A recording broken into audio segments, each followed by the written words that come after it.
videos. Boom, and we're live. Ladies and gentlemen, Charlamagne, the God, my man, Andrew Schulz. Thank you for being here. Thanks Joe for setting Rogan. this up. Thank you for having me, sir. Thank my you, guys. pleasure. I've been a fan of yours for a while. I think you're the last great radio host, and you will be the last famous radio host, because I think radio is a dying thing. You're the last great one. You're the one who made it famous from radio. Who the fuck else? Yeah. In this era? I mean, I think radio is like one of those rare lanes where it's really not a lot of people who prosper in it. Yeah. You know what I mean? Like you think about, especially in the black radio space. I mean, you've got the Tom Joyners, the Doug Banks, the Wendy Williams. Yeah. You know, so it's rare in that lane. But I think you've got people that have established good careers in radio. Oh, but that's a great question. Who is the last one? He's the last one. You're the last person to become famous from radio. 100%. Last samurai. 100%. I gotta give Bobby Bones. Bobby Bones. Well, that's nice. I don't know who that is.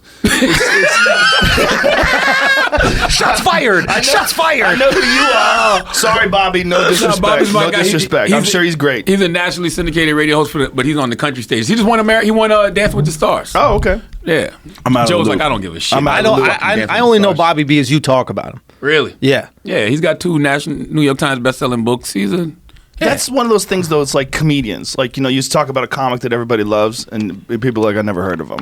Like, amongst comics, super respected. Yeah. Bobby hosts on Idol now. Oh, okay. Yeah. And we're around the same age, so I would have to put him in that. Fine. Well, you and Bobby. You're a gracious man. Yeah. In my opinion, you're the last samurai. Dude, it's true. It's a dead era. I see guys like you, I just want to snatch you up and bring you over to podcasts. I'm like, get the fuck out of there. Get out of that censored boss man world. You know what's interesting? What's it Keep called? Keep going on this. You guys, I know you guys have a podcast together. The Brilliant Idiots. But we do, PodTrack, right? You know, sure. Like, we just cracked PodTrack, The Breakfast Club. He was number 20 on PodTrack. Oh, okay, so you put that online as well. Yeah, we put it out as a podcast. That's a good Because I feel like with radio, that's what it is. Like, people still listen to terrestrial radio, but you have to go where the people are. So you have to have the podcast. You have to have the YouTube following. Like, you can't wait for people just to come to radio every day. I wish you could swear, though. So that's the problem. Well, they do. That's the thing. They release all the interviews they do on Breakfast Club, and those things explode. Yeah, on YouTube. And they have all the curses that's where and everything. I found like that. out about it. Exactly. I think that's where most people globally would watch and listen. I mean, right? That's what separates this era of radio from other eras of radio. Like, Howard Stern didn't have YouTube. You know what I'm saying? If Howard Stern had YouTube, it wouldn't be no question. He'd still be the motherfucking guy. I mean, even though he is the guy. Right. But he'd still be like super the guy in this era. Right. He's in that paywall, which is very strange. That serious paywall. That's the strangest paywall. Yeah. He took the check. But then you get financial independence, man. Check. Well, he was already, big check. Let's be realistic. He was already financially independent. So why'd he do it?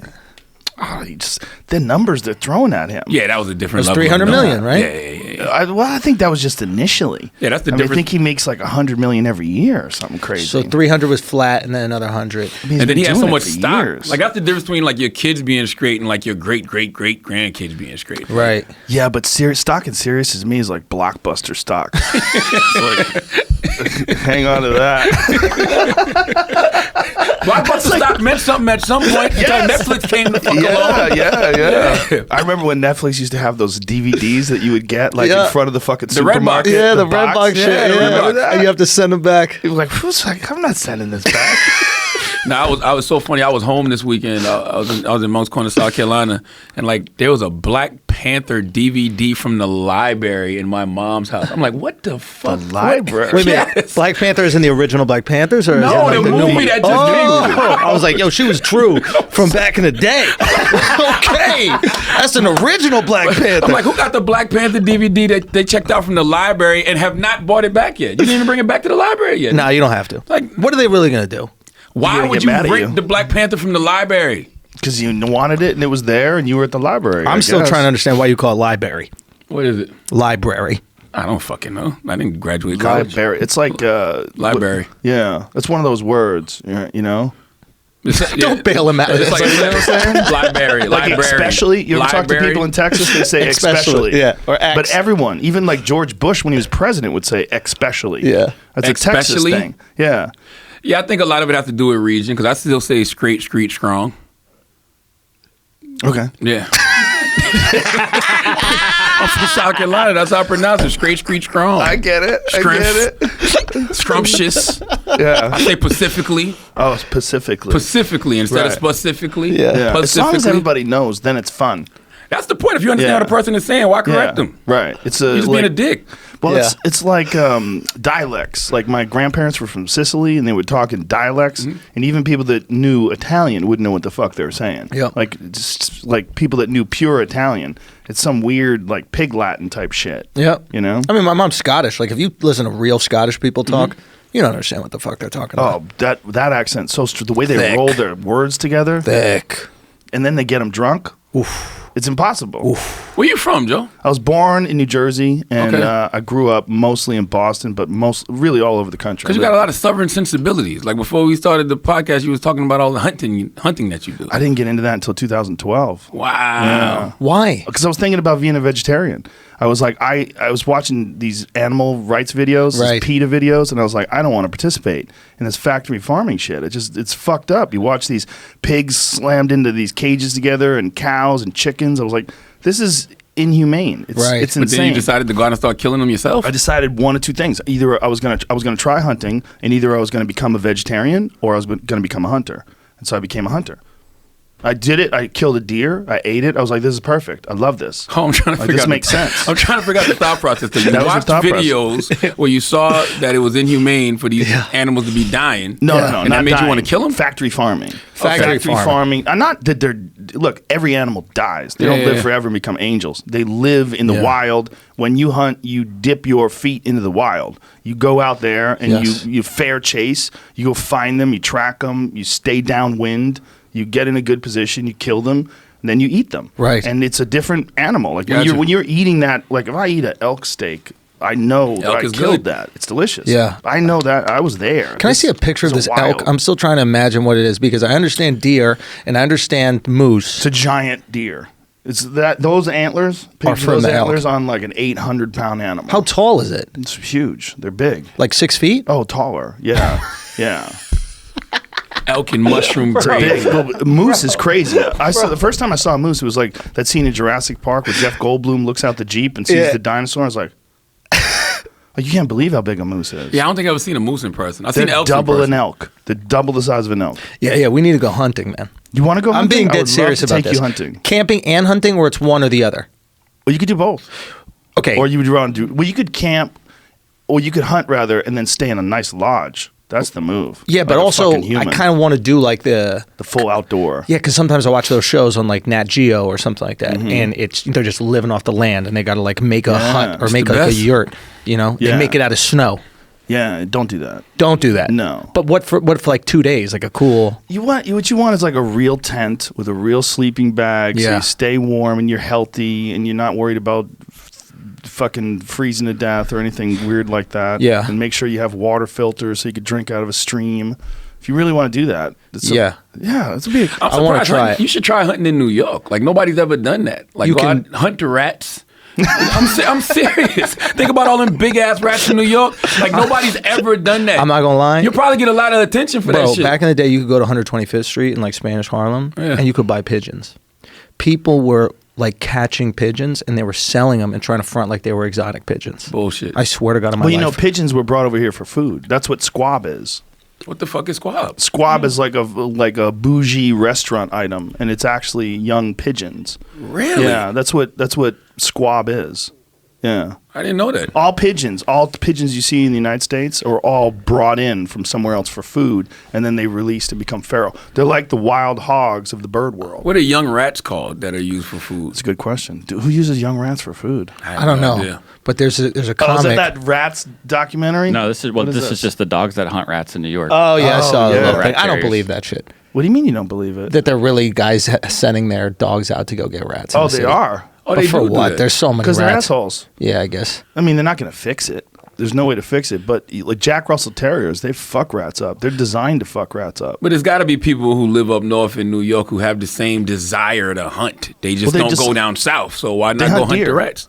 They hunt deer. New York has a lot of deer. Jersey. Yeah, Jersey. Jersey got a lot of. I live in Jersey, and that's one of the reasons I love Jersey because I'm from South Carolina, so I'm used to seeing deers and possums and just different types of wildlife running through the streets. That's why I like living in Jersey. Yeah, Jersey's an unusual place. Jersey has more black bears per capita than any state in the United States. I don't know if that's a fact, but I believe you because I've seen them myself. Yeah, they're everywhere. You've seen bears on your property? Not on my property, but when I used to stay with my aunt in the Poconos, the bears used to come in her backyard because there was like a stream in the backyard, and they would like come in there and just grab fish out of the stream. They killed a kid. One bear killed a kid a couple of years ago from one of the colleges. What college was it? The one near New Brunswick? What was it?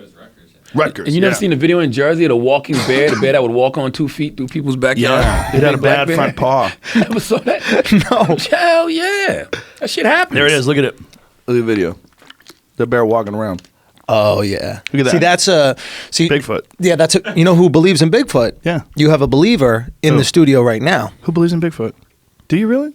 Yeah, absolutely. Oh, okay. No, 100% believes in it. But you know why I believe in Bigfoot? Because of shit like mooses. You know what I'm saying? I'm serious. If you see something, if you see a fucking species like a moose, you're like, my God, why would you not believe? Look at that shit. Yeah. At some point in life, somebody was trying to explain that to somebody else, and he's like, man, get the fuck out of here. Right now, True. when he's trying to explain it to me. But look at the size of that goddamn Yeah, that's thing. insane Those and things are elegant. so Look at those big. legs. Work. They'll fuck you up too. Those are the rare deer species that will fucking They're stomp you aggressive. to death. Yeah, they're used to dealing with wolves. If they think you're a threat, they just run up on you and stomp you to death. Why don't you believe in Bigfoot? Well, I actually did a television show where I went hunting for them. You were going to do it it on Finding Bigfoot? No. I one? did a show called Joe Rogan Questions Everything. We spent a whole week in the Pacific Northwest talking to Bigfoot hunters. Yeah. We camped out there. Me and Duncan Trussell went and Shout to interviewed Duncan. scientists and interviewed all these different archaeologists, all these different people that didn't believe and did believe. It was a real animal at one point in time. Yes, I don't think it exists now. I think it existed. It's just a primate in the fucking woods. Yeah. Oh, okay. You don't think it exists? Oh, I thought you believed that it exists now. I did up to a certain point, but I was like, in this era with all of the cameras and everything else, somebody would have caught one. Okay, Right. good. Yeah. I was a little worried. No. yeah. I don't believe in it now. Well, you know, I believe it existed at some point, but I don't believe it exists anymore. Let me tell you something. Charlamagne has this amazing power to manifest shit. Okay? So I see how it could lend itself when you believe something so much it becomes real. Right. I could see how it manifests itself into things like Bigfoot. Like, you believe in things. I mean, Sasquatch it's not a far-fetched idea. No. It's literally just a primate in the woods. I'm just saying, when you were young and you believed that you were Teen Wolf. Yes, that was Like, true. he believed. No. I was in third grade. I did. But third grade. he believed that his ears actually changed shape. No, they did. I was sitting at the lunch table. I was sitting at the lunch table, and I was telling everybody I was going to turn into this werewolf at lunchtime. And I was saying this for like a week straight, and we was all sitting at the table, and I was just sitting there like, it's gonna happen. It's happening. It's happening. It's happening. And my ears actually went from round to pointy for like 2 seconds. And when all the kids at the table saw it and jumped up and ran, so they fucked up my concentration. So if I had kept that concentration going, I probably would have turned full-fledged werewolf in that moment. Maybe levitated. Possible. I've done that before. Really? Oh yeah, I grew up Jehovah's Witness, so I used to leave the Kingdom Hall, and I would walk outside of the Kingdom Hall, and I would like jump in the air and be looking down at the Kingdom Hall, and I'd stay up there for a while, and then I would come down. Whoa. But here's the thing: he's not doing bits, right? He really believes this shit. I'm just telling you what happened in my life. If you believe it, you believe it. If you don't, you don't. Memory's a strange thing. You think it's one of those like you recreate the past? Well, memory's a strange thing. Like you can believe something and know something to be true when it didn't actually happen. You can absolutely do that. I mean, there's what you have. People have memories in their head that never happened. You have memories that people have positioned in your head. They've proven that you can talk someone into a memory. You can change someone's memory. That's why it's particularly dangerous for kids when there's a whole case where they were talking kids into saying that their teachers molested them, and all these people like lost their careers, lost their lives. Turned out it was all 100% made up. But those kids believed it. They believed when they were telling them that they were molested. They believed it. Yeah, that's they were coached why, into it. What is that called when you give that information to the police? What is it called when they like interrogate you? They say interrogations can be bullshit. Coerce you. Yeah, they coerce you. Yeah. Well, there was a whole article I was reading the other day about why people make false confessions. Why? Like they just get talked into believing that they actually did something. You're scared to death if you're a kid, especially a young kid from the hood, and you like 15, 16 years old, and the police like, yo, you going to jail for 20 years if you don't tell us what we need to know. You don't fucking know no better. Not only that, they put you under duress. They put you in a room. They sit you across from a position of authority, and this person questions you. And you start talking. You start saying things that aren't true. You've seen Beyond Scared Straight. They tell you you're going to get 20 years and get butt fucked for 15 of them. So the first 5, 15. they let you kind of settle in for the first 5. Yeah, you know the butt fucking's coming. Let that butt get nice and tight. Let that butt dry 5-year age. birthday. I mean, you might like some elk. You might go. Listen, you might go in underage. You know, these criminals got morals and values. They gonna rape you, but not till you're 18. Wait till you come on now. They're not monsters. Listen, when I was young, I used to have a red tractor trailer. It was a red plastic trailer with a farmer on top of it. It was like one of those hard plastic trailers. That farmer used to get off that trailer and fuck with me. Ooh. And I took it in the yard one day, put kerosene on it, and set it on fire. and in my mind, I remember hearing that farmer scream. My mom will even tell you the story of how I used to always talk about how this fucking farmer used to come off of his tractor and fuck with me, and she saw me set it on fire. And I thought I was crazy until years later I met Tiffany Haddish, and she said she had experiences where her teddy bears used to come to life and fuck with her. Whoa. So I'm just saying. I'm just saying. Shit happens. Did it happen at night? I haven't heard this story. Did it happen at night? When did it happen? I don't remember. I can't remember. I don't remember like the details of when it was at night or during the day. That's one of those things they're trying to figure out with UFO abductions. Okay. You know, almost all those UFO abductions happen while people are sleeping. And they think what's happening is your brain is releasing endogenous psychedelic chemicals and it's forcing you to have these hallucinations. And that you really do believe you're taken aboard these UFOs and gone away. But if someone is watching you with a camera, nothing actually happens. Question. But these people swear by it. Have you ever had one of those dreams where it feels as if somene's holding you down to the bed? That's the hag. The hag's riding you. That's a term, They right? really call it a sleep paralysis. But growing up in South Carolina, they would say the hag was riding you. Okay. What the fuck is that? You would either put a straw broom at your door, or you would take salt and sprinkle salt at your door, because when the hag enters your room, he got to pick up every kernel of salt. So by the time he picks up every kernel of salt, it's fucking daytime. What is a hag? A hag was like these little old women that they say would come ride people in the middle of the night. Whoa. I think I've seen them before, but it really looks like just a shadowy figure. And it's the same feeling. You get that feeling like your body is frozen. You can't but move. Your eyes are open. Yes. But you feel like you're talking, but nobody hears you. They say that's the hag ride. What do they say that is? Like, what does scientists say? Sleep paralysis. Yeah. The blood's not flowing in your body. It's like when you're sitting on the toilet too long and your fucking leg goes. Your legs go. Yeah. I think it's a psychological thing. I think your brain is just not sending signals to your body, but you want to move and you just don't. You're Dude. Like, I got to move, but I can't. Yeah. No, that shit was frightening. I had that before, and I've had that before. And I had, when I woke up, it was this, you seen the movie Signs? Yeah. So it was this creature that looked like he was from the movie Signs, but it was purple and black, and it was standing over me. And I couldn't move, and so I was making noises trying to get it to go away, and as the sun came up, it just faded away. Now that I don't know if it was a dream or an actual visit from extraterrestrial. It could be. The thing about extraterrestrials, you believe in them? Well, you know I believe in them.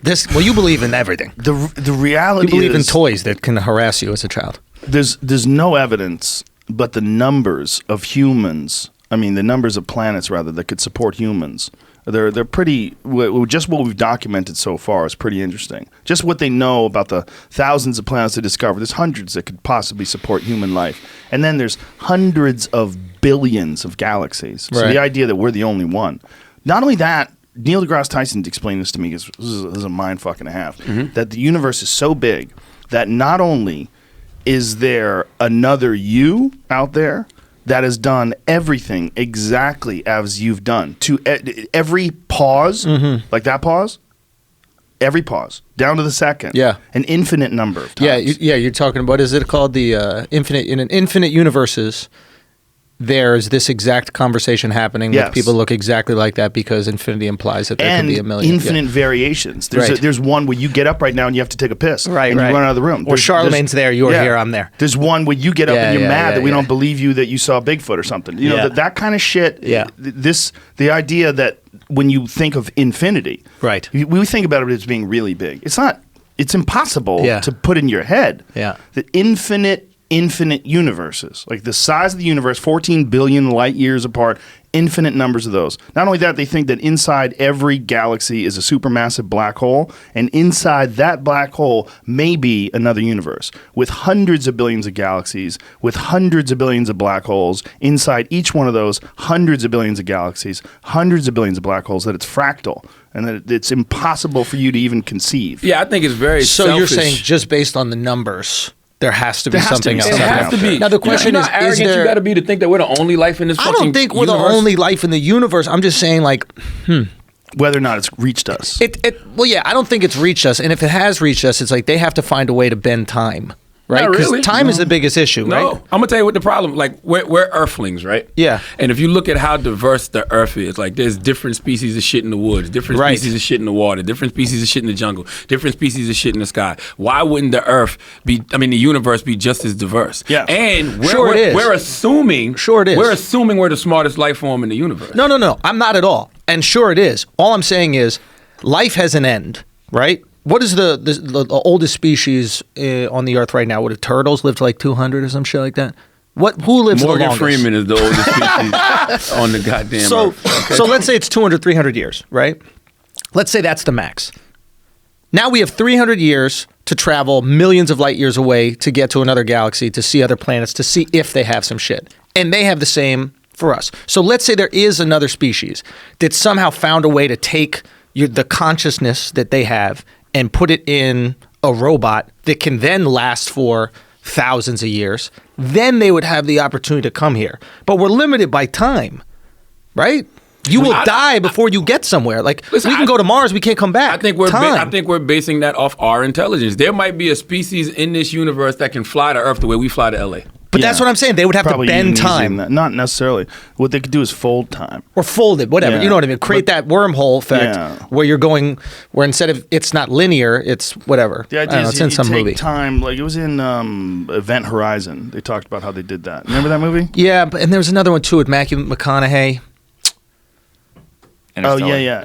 Interstellar, yeah, where they get into like space-time. Space-time's really interesting, right? It's like the faster you go, the less you age. Yeah. Right? Like, so if somebody's in a plane In flying comparison around to someone here. on the Earth, right? So if someone's flying around the Earth in a plane versus us sitting on Earth, they will age fractionally less, right? So if you just increase their speed and decrease ours, or keep ours at the same, they will, let's say, not age at all compared to us aging like 30 years. Even crazier. Brian Cox, I went to see his Cosmos exhibit. And Wait, that's the physicist. astronaut? Oh. He's a physicist. Okay. From CERN, from the Large Hadron Collider. Yeah, He has yeah. a bunch In of Switzerland different and shit, yeah. podcasts and shows.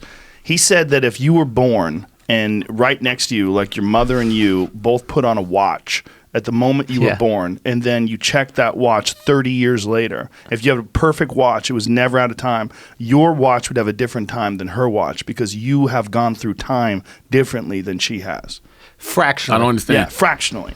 Because the amount of how fast you travel, you experience time in a different way. The path you take in life, the different terrain you travel over the earth, all those factors play in to how much time has passed. Let's say you while you're live alive. on the top of a mountain and she lives at the bottom. You're actually traveling at a faster rate, right? Because it's no different than like, let's say there's a ball on a tether, right? And you're just swinging it around in a circle, right? The ball at the end is actually going faster than your hand in the middle swinging it around. Gotcha. Right? So since you're going faster, you're actually aging slower. And we're talking about fractions of seconds. Yeah. But over the course of time, it proves that everyone experiences time at a slightly different rate, which proves Einstein's theory that if you Relativity, do travel yeah. very fast in a spaceship and then come back, you would look at your brother who was your age and now he's 100 years old and you're only 30. So I think I figured it out, how we can time travel. Oh, or not yeah. time travel, but I think I figured it out. All right. How? So we're trying to create... Okay, and again, I don't know shit, but this is just me like, pontificating. Brilliant idiot right? logic. This is brilliant idiot shit Yeah. right here. Okay, so what we have to do is go faster than the speed of light in order to time travel. I don't know how to do that just yet. But what I think we can do is we're trying to use like rockets to propel us at a certain mile per hour to get close to the speed of light. Fuck the rockets. Why don't we use light as wind and create a sail that harnesses light? And that sail will naturally take us the same speed or as close as we possibly could get to the speed of light. They did that in a movie called Sunshine. I'm a fucking genius. You see this shit, bro? Yeah, Oh, you like, saw just fucking solar genius. Oh, you saw Jamie? Sunshine and didn't tell anybody. Where the fuck is that? Sunshine? How could you see that movie? I don't even know what an elk is. Science fiction. Come on. Come on, A Joe. science fiction movie. I'm talking to Bob Lazar tonight. That was the guy I was telling you I wanted to bring you to dinner. I'm And going. You too as well if you want to come. He's the guy who worked at Area 51. And I'm having didn't even dinner. know if we He's could doing talk the about this podcast today. tomorrow. Yeah. I believe in Area 51. I wasn't going to bring it bro. up. Oh, Area 51's real, but this guy literally worked on what he says are alien spacecrafts. Spacecraft that sail on sunshine could be the next big thing. Jamie. Bro, you should work for NASA. Jamie, this is public school Maybe education. We can get you a job at Trump Space Force. That's it. And I Tim- don't want to Tim do any Dillon of the got me math. this. I just want to throw the ideas out there, and I think I got it. 10 mil? This is a legit Space Force shirt from Trump Tower. Tim Dillon bought me this. Yo, shouts to Tim. I love Tim. This is real. This is what the real fucking Space Force. This is the logo. That's hard. Dude. I thought you got that from Target or something. I didn't know that you. I did. Might as I was like, I missed that cartoon and that old movie. What the fuck is Space Force? Oh, this is the real Space Force. This fucking goofy shit. You said you had a friend who works on alien spacecraft? Oh, I don't That's know. what I told you I'm meeting him tonight. He's Yeah, on yeah. the podcast tomorrow. And But he's- he worked at Area 51. Is he allowed to talk about that shit without getting killed? He is because he's been talking about it for decades. Really? Yeah, and they've tried to discredit him. He's very controversial. A lot of people think he's full of shit, but there's a recent documentary by Jeremy Corbell, and the more you look at the documentary, he knows too many things. He knows too many things that prove that he absolutely worked at Area 51. He got arrested for bringing people to a lookout peak to look over where the area where they would launch these spaceships, and he's got video of these things flying through the air doing all these maneuvers that no conventional spacecraft could do in 1980, whatever the fuck it was, where he got arrested. They must have some type of NDA with extraterrestrials. Where they don't talk about it? Yeah, I feel like the U.S. government or just governments in general throughout the world have some type of NDA with The these NDA is we'll extraterrestrials. kill you. I don't know. That's how it They works. probably use the same one Leonardo DiCaprio uses on his girlfriends. Dude, he's got the greatest NDA in the history of the game. For now. Holy shit. NDAs mean shit anymore. Nobody gives a fuck about NDAs. Yo, bro. so we you had- can pay people and they don't care. They'll come out and talk about it later. We like- had Lisa Ann on a podcast, right? I do this podcast. porn called, star? Yeah, it's called Flagrant 2, right? And Lisa Ann came on, and she was talking about NDAs and how stupid women are for obeying them. And I was like, what are you talking about? And she's like, what do they have to lose? They don't have any money. Exactly. So she's like, you have a bunch of fucking heels in your apartment. You think that Leonardo DiCaprio is going to take your heels? You could break any fucking NDA, but for whatever reason, they get scared. You pay a woman $500,000, tell her to keep her mouth closed. She breaks the NDA. In the NDA, it says she has to pay you back. When With you gonna what be waiting? money? Exactly. You're going to be waiting on that money forever. With My what money? favorite one is Bill O'Reilly. He had to pay a lady $32 million. There's no pussy worth that. I need to see what she What did looks he do? like. Can we look I at this don't woman? know. No, I need we to see don't that. What Yo, did he Bill do? is into some wild shit. Yeah. Can we? There's no picture of this woman. I don't know. I need to see we don't need to $32 million put this lady pussy. on blast, but I would love to. I would love to see what she looks like. 32 million. He agreed to it. He agreed Oh, to no, it. he's He into must have some from time. He wild must have did shit, something. bro. He must have did something he didn't want nobody to even remotely Oh, hear Bill's getting about. pegged. Bill's getting pegged. But 100% getting.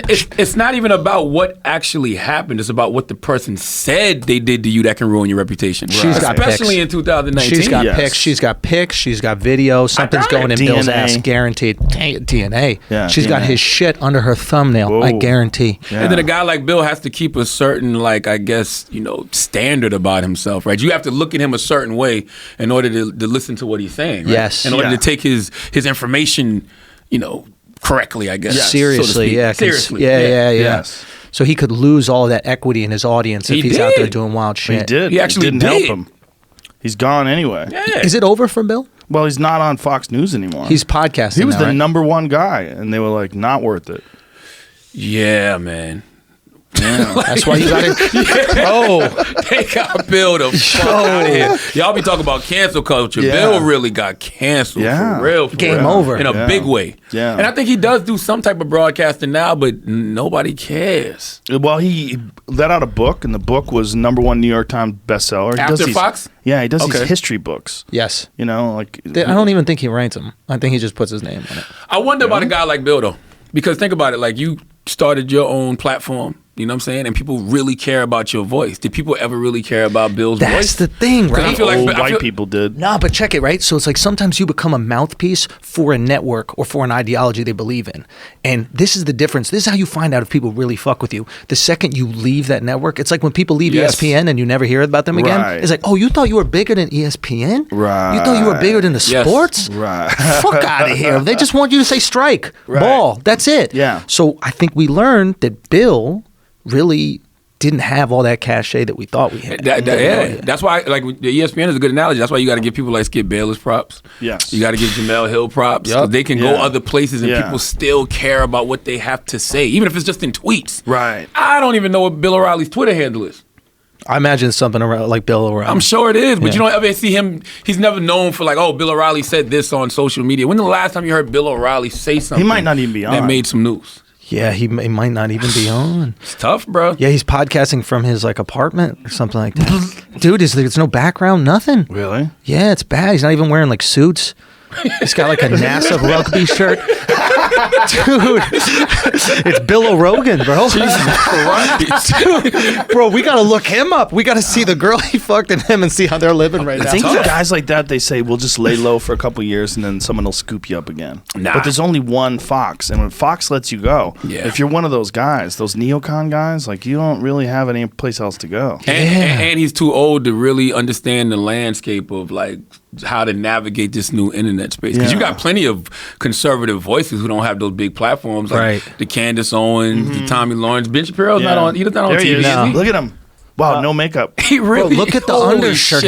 He's wearing a nurse's outfit underneath that He's got button no down. pants on for sure. Guaranteed. Yeah, that's Dad O'Reilly. Yeah, his Yo, balls I think are that sweaty. is a Space Force shirt for real under the button up. That really is. Look at it. Dude, what size is that button-up shirt? Did that chick take his wardrobe? He's got a fat Holy gut now. He's been shit. drinking. No, this is not good. No spin news. Watch the full No Spin News. Nobody. BillO'Reilly.com. Fuck. No, we need to get some new shirts. Well, now you got 581,000 views on whatever video that is. What is this up on there? Twitter? There are no charges. You are presumed innocent in this country. This is not what the left wants. What is this about? What is he ranting about? That's April 19th. But maybe we The tripping. Mueller report.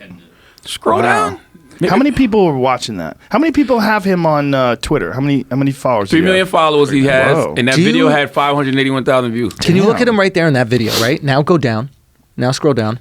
Do you think he's doing the orange thing to reflect Trump? Oh, 100%. He's bringing him in. What? Look at that. That's 100% the orange thing. He looks like turmeric. Yeah, but he don't look anything like he looks in real life. That's like an Instagram hoe. Like one of those weird filters.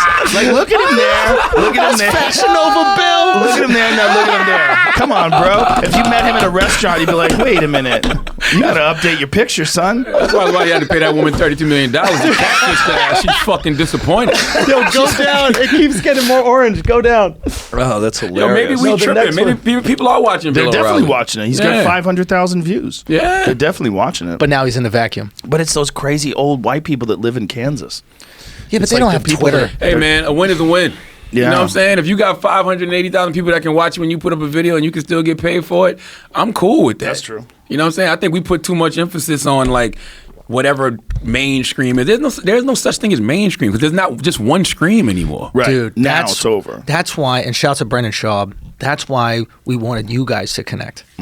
Because I feel like you guys represent the most, I think you are both the most influential people in media, right? And you represent. Don't put that kind of pressure on me. Well, I think. Put that evil on me, Ricky Bobby. I think it's important. I think it's important. No, because I think you guys represent, and I think the illusion was before I went on here for the first time, the illusion was that these things operated in separate spheres, right? That there were these different vacuums, like the Charlamagne world, right? And then the Rogan world.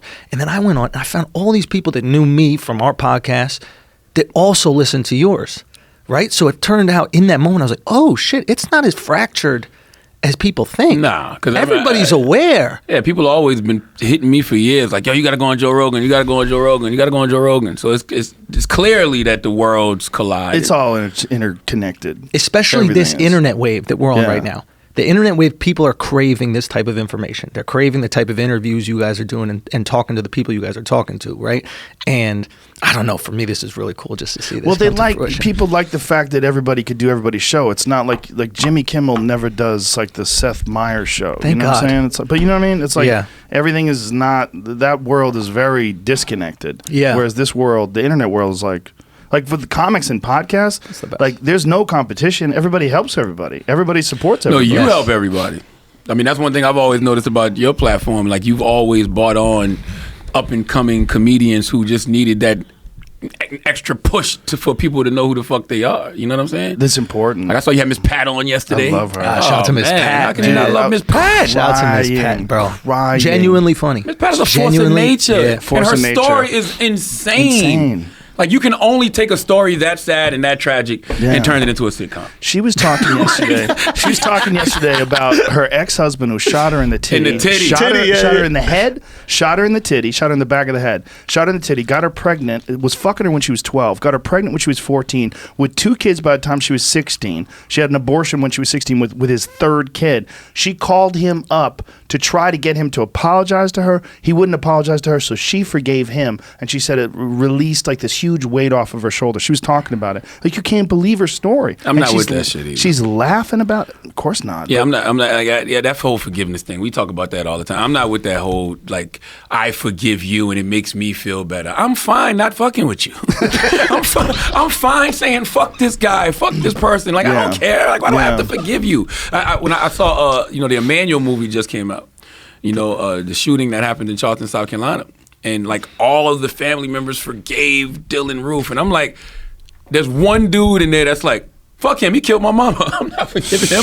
I'm like, yes. Yeah. Like, that's a perfectly fine emotion. You go talk to your therapist about it. You allow yourself to feel like, yes, fuck him. Why do we feel like we got to forgive and a weight comes off our shoulders? I think for her, it was like she was carrying it around her whole life.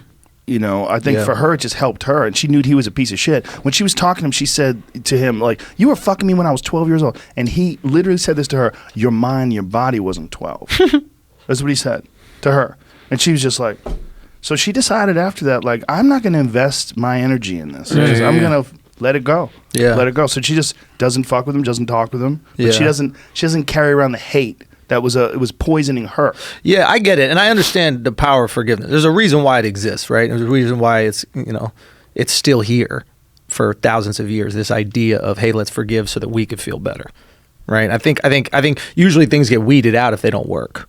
Well, it's hard to forgive someone who doesn't feel bad about what they did. It's one thing if you're like, man, I fucked up. I'm sorry. Please forgive me. Yeah. Like, I get it. You're a person. Human beings make mistakes. I forgive you. Yeah, but if someone is like, you weren't 12 with your mind, your body, and he's talking about fucking you when you were 12 years old. Like, I have an 11-year-old daughter. The idea of a grown man fucking her. No, we got to go bow hunting. Violent. Yeah. You're not gonna forgive him. Yeah, no. You might fuck him up, and then after you fuck him up, you'd be like, you know what? It's all good. Well, you know what I'm saying? After you put a fucking arrow in his fucking gut in his head. Time, that's it. It's all good. So maybe forgiveness is like misconstrued. Maybe you're not actually forgiving the person and letting them off for what they did, but you're just removing them from your consciousness. People forgive when they're not gonna do shit. Yeah. People forgive when they have realized I'm not gonna slap the shit out this It's like person. when someone huge punches you in the face, you're like, I forgive you, bro. Nah, you know what? You got it, Brock I'm Lesnar. attaching myself to Brock Lesnar, you got Jesus. it. Right. You know what I mean? Because I can't carry this no more. Mike Tyson spits in your face. I forgive you, Mike. Hey, Mike, we don't know what we do. We don't know what we do sometimes. We make mistakes. We all make mistakes out here. You know what I mean? In the street when somebody gets punched in the face and be like, yo, all right, you got it. You got it, Sam. bro. That's forgiveness. Yeah, That's that's forgiveness. Listen, It's forgiveness. I'm a Christian. I'm not going to be out here fighting you, Mike. You're not going to attach me to the worst parts of my nature. By the way, that's probably when I would get to that point of forgiveness, when you want to do something to somebody so bad, but when you get the opportunity, you don't, and you realize it's not that important to you, then at that moment I might be like, you know what? God bless him, man. Yes, I wish him the best. that's real. When you guys have like surpassed people in your career that were pieces of shit to you as you were coming up, did the anger that you had towards them totally leave your body? No, absolutely not. You hold on to that I write shit. books about it. I'm You like Jordan at the press conference? Mortalized forever. I need you. And by the way, God bless you. Yeah. But the facts are the facts. Yeah. You did fire me. Yeah. Right. You know, Boogie D from in Philly. Doing morning radio. wild. To this day. You did fire me for no fucked up, fucking Boogie. reason. You did. Boogie D. It happened. I know Right. you're listening. Hey, Boogie, what you Fucked up, doing right Boogie. now? Boogie, how you feeling? He does radio in St. Louis. He does? Yeah, because they told him that if he fired me and whatever he bought in didn't work, they was gonna send him back to St. Louis because he had moved from St. Louis to be the PD in Philly. And so he fired me. What he bought in didn't work. Right. And they kept their word. And they sent his He's ass back in St. Louis. God, it's probably the best thing for him, though. Yeah. But everything worked out for everybody. He's living a great life in St. Louis. I'm living a great life. Have you seen that Jordan, what is it? What Yes. did he get into? Yes. Not the altar. What was it? It was, what is Hall it, of Fame. Jamie? Oh, yeah, the Hall of Fame speech. He wouldn't stop talking about journalists. Bro.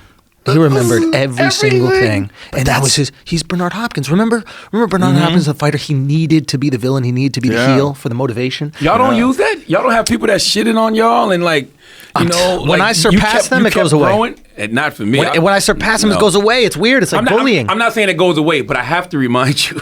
I have to remind you that you told me I wasn't gonna make it. I have to tell you this. Right. When I was starting out as a comic, and I was, it was rough in New York, and motherfuckers were Yeah. just dickheads to you. Sure. I used to carry a list of people who were You had pieces a of list. shit in my wallet. Of all the people I was going to say fuck you to when I passed them, and as I would start to pass them, I felt zero anger. Yeah. I almost started to feel bad. Yeah, I don't have I was anger. like, oh shit, you're still in the same place. That's why Yeah. you were a dick to me, because Right. I was all you had to be a dick to. Well, that's the type of person that is a dick to someone who's coming up. The person who's like, that's famine mentality. Yes. You think there's not enough. Yes. So you try to keep people away. Get away, get away. Whereas the people that don't have famine mentality, like, come on. Come on, let's do it. Plenty for everybody. Yeah.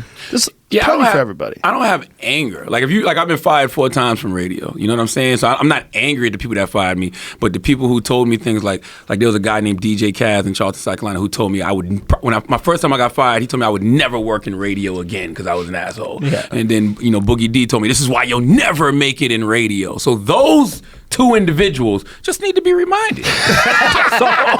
That's it. People need to know that they made those calls. Wouldn't you like to know the person that cut Michael Jordan from the basketball team in high school? Yes. Wouldn't you like to know the person that didn't hire Oprah as a newscaster back in the day? Wouldn't you like to know these people? I just want to know these people. And by the way, I've had other executives in radio, like salute to my guy Doc Winters. Doc Winters told me that one person in particular he would never hire because they fired me and couldn't give him a reason why. When he asked him why, he was just like, I didn't like what he was doing. So he was like, I never hired that person. So that's why certain people need to be told and reminded about the dumbass grudges. decisions they Oh, made. dude, like a You hold psychopath. some strong like grudges. a psychopath. I like it. That's great. But the difference is also that you get hired for these jobs and you can get fired by these assholes. Yes. And there's always that weird power play between producers and executives. It happens with television shows and networks, and it happens with radio. It happens. It's a power play. Yeah. The thing about comedies is like you just work at a different club. There's no real. There's a little weird struggle between you and the other comedians, but there's no real struggle between you and the club owners. You go in there, you sell out, you kill, and you're friendly all to that matters. everybody. They don't give a fuck. 100%. They're They like, do thank you, not- here's your money. Bro, they do not Congratulations. fucking care, and it doesn't matter how much of a diva you are. Everybody knows this story in comedy. Eddie Griffin, Eddie Griffin's Sure. writer? Eddie Griffin is the best writer in comedy. I don't know he has a writer. When did he get a writer? Oh, he's had it forever. Oh, I didn't know he had a writer. No, writer mean like the thing that. writer. Oh, a writer. Yeah. You talking about me pronouncing shit wrong? Yeah. I thought you were talking about this You fucking said ghostwriter. writer. I was like, Eddie got a ghost. Eddie don't write his own jokes. Eddie writes his shit. Eddie can go, man. Eddie's great. So, but apparently his writer, which means like the shit that's in the green room, Yeah. and he needs a brand new pair of Air Force Ones for every show. A lot of people do that. What? Yeah. Yeah, a lot of people have like sneaker riders. Wait a minute. Yeah. I'm fucking up because I haven't asked for anything but water. You would think sneakers are the most important thing in stand-up, right? Like you need a comfortable fucking shoe, right? When you're on that stage. Hold on. There are more than just Eddie has. Yeah. Some guys have it where they want a fresh pair, size 11s, whatever they wear, right there. So they get to the play. They never want to wear them at all until right when they get on stage. That's it. Yeah. What's in your rider? I just like Jack Daniels, wine, meat, water, Simple. Sugar-free Red Bull. What kind of meat? You're not specific with the meat? No, like meat plates, like roast beef and shit like that. Gotcha. Something so I don't eat garbage. Right. You know, stuff like that. Yeah. Nothing nuts, macadamia nuts and pistachios. Normal shit. Red M&Ms. Yeah, only green specific. ones. Pick out the green ones. That is what you're saying about stand-up is the beauty of independence, though, right? Yeah. So just like that's why everybody who gets Me Too runs to the stand-up stage afterwards because the comedy clubs still accept it. Son, they were saying, did you see that tweet? I thought maybe it was Roy, I forget, Roy Wood or something like that. He was like, OJ will be doing stand-up in 3 months. Dude, do you watch those videos? No, Amazing. and why do you? Why do we entertain that shit? You love it. Fascinated. You love it, dude. Until Hello, Twitter world. There's a lot of BS out there. First of all, it pisses me off that he does videos on Twitter. Just take that shit to Instagram. He doesn't know. He thinks Twitter is Snapchat. that. That's what he thinks. He's holding his reading glasses in his hand. I mean, he's going blind. He's 71 years old. You just see the DM he sent that dude? Amazing. With all the knife emojis. But you understand that was strategic, right? He sent that on Monday. Monday was the 25th anniversary of the fucking Bronco chase. So you think that he didn't just want to be in the news? Like that was a strategic move. I don't think he's that smart. I think what's going on is he's reacting to someone fucking with him, and he doesn't know how to just let shit slide. So somebody makes a parody video where he's doing his Twitter. He goes, "Hello, Twitter world," and then someone's got "Help, police" in the background. That's what they did. So he gets mad and he DMs that person who made that video. "I'm going to cut you." I think he said, "I'm going to cut you." Yeah. I think that was strategic, man. I think he knew it was the 25th anniversary of the Bronco chase. And OJ's only relevance is the fact that he got away with murder. So he has to remind us of that fact all the time in order for us to give a fuck. Did you ever see the videos he did when he was doing rap? When he was dressing up like a king? In Miami? Yeah. He dressed up like a rapper? Yeah. Oh, you haven't seen? He had music. No. No, he had... Jamie? Yeah, all right. We can't play it, right? We get pulled off of YouTube. Real quick, that stuff was fake. That DM stuff. That DM stuff was fake? Yeah. Oh, the guy lied? Yeah, so fuck. I listened to Jim and Sam yesterday. They actually like broke it down instantly. He made it a fake account with like it was the real OJ. He just made the L a capital I. And that was tricked everybody. I gave him Donkey of the Day for no fucking reason. God damn. Look at your man. I'm mad. I'm glad though. I'm glad he's not that stupid. Because like, Donkey of the Day is a segment I do on the Breakfast Club where I give somebody the credit they deserve for being stupid. I'm like, yo, you can't be that stupid and that thirsty for attention, OJ. Yeah. So it's kind of a relief that he's not that thirsty. This is OJ when he was doing rap music. All right, well no. But we can't. And now he is thirsty. We can't play the music, but he had girls out there dancing around their underwear, and OJ was rapping. Didn't he have like a crown on or something? There he is. Dressed up in like white face and all sorts of things. There's naked girls in it. Oh God! You don't think OJ been riding the wave of killing these two people for too long, bro? Well, crazy bitches will still fuck him, bro. I guarantee it is you. insane. I don't understand this part of women at all.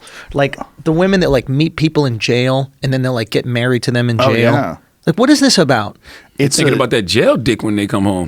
That jail dick. Some of those guys never get to give them that jail dick. They're in jail forever, and they get no conjugal visits, and they still want to marry him. But why? They're attracted to killers. So they want killers. They want killers, and specifically, they want killers that kill women. What? Yeah, that's a thing with some women, with really fucked up women. They're attracted to men who kill women. God damn, what happened to girls just want to get choked? Why you gotta go to that extreme? What's wrong with this spanking? That's all. What happened to just spanking and choking? Do you think all the choking and I've been out the spanking game that long? and like you know how like some girls have like rape fantasies and shit like that? Do you think that's all because men have just become such pussies? They want to see if they have the ability to even do it? No, I think some girls have this primal need to know that you can kill them. But what? But don't they know that? This like turns them on. Not kill them, protect them, right? Isn't it protect them? It's not kill them. Yeah, for sure. But they want to know you could kill them, not that you're going to.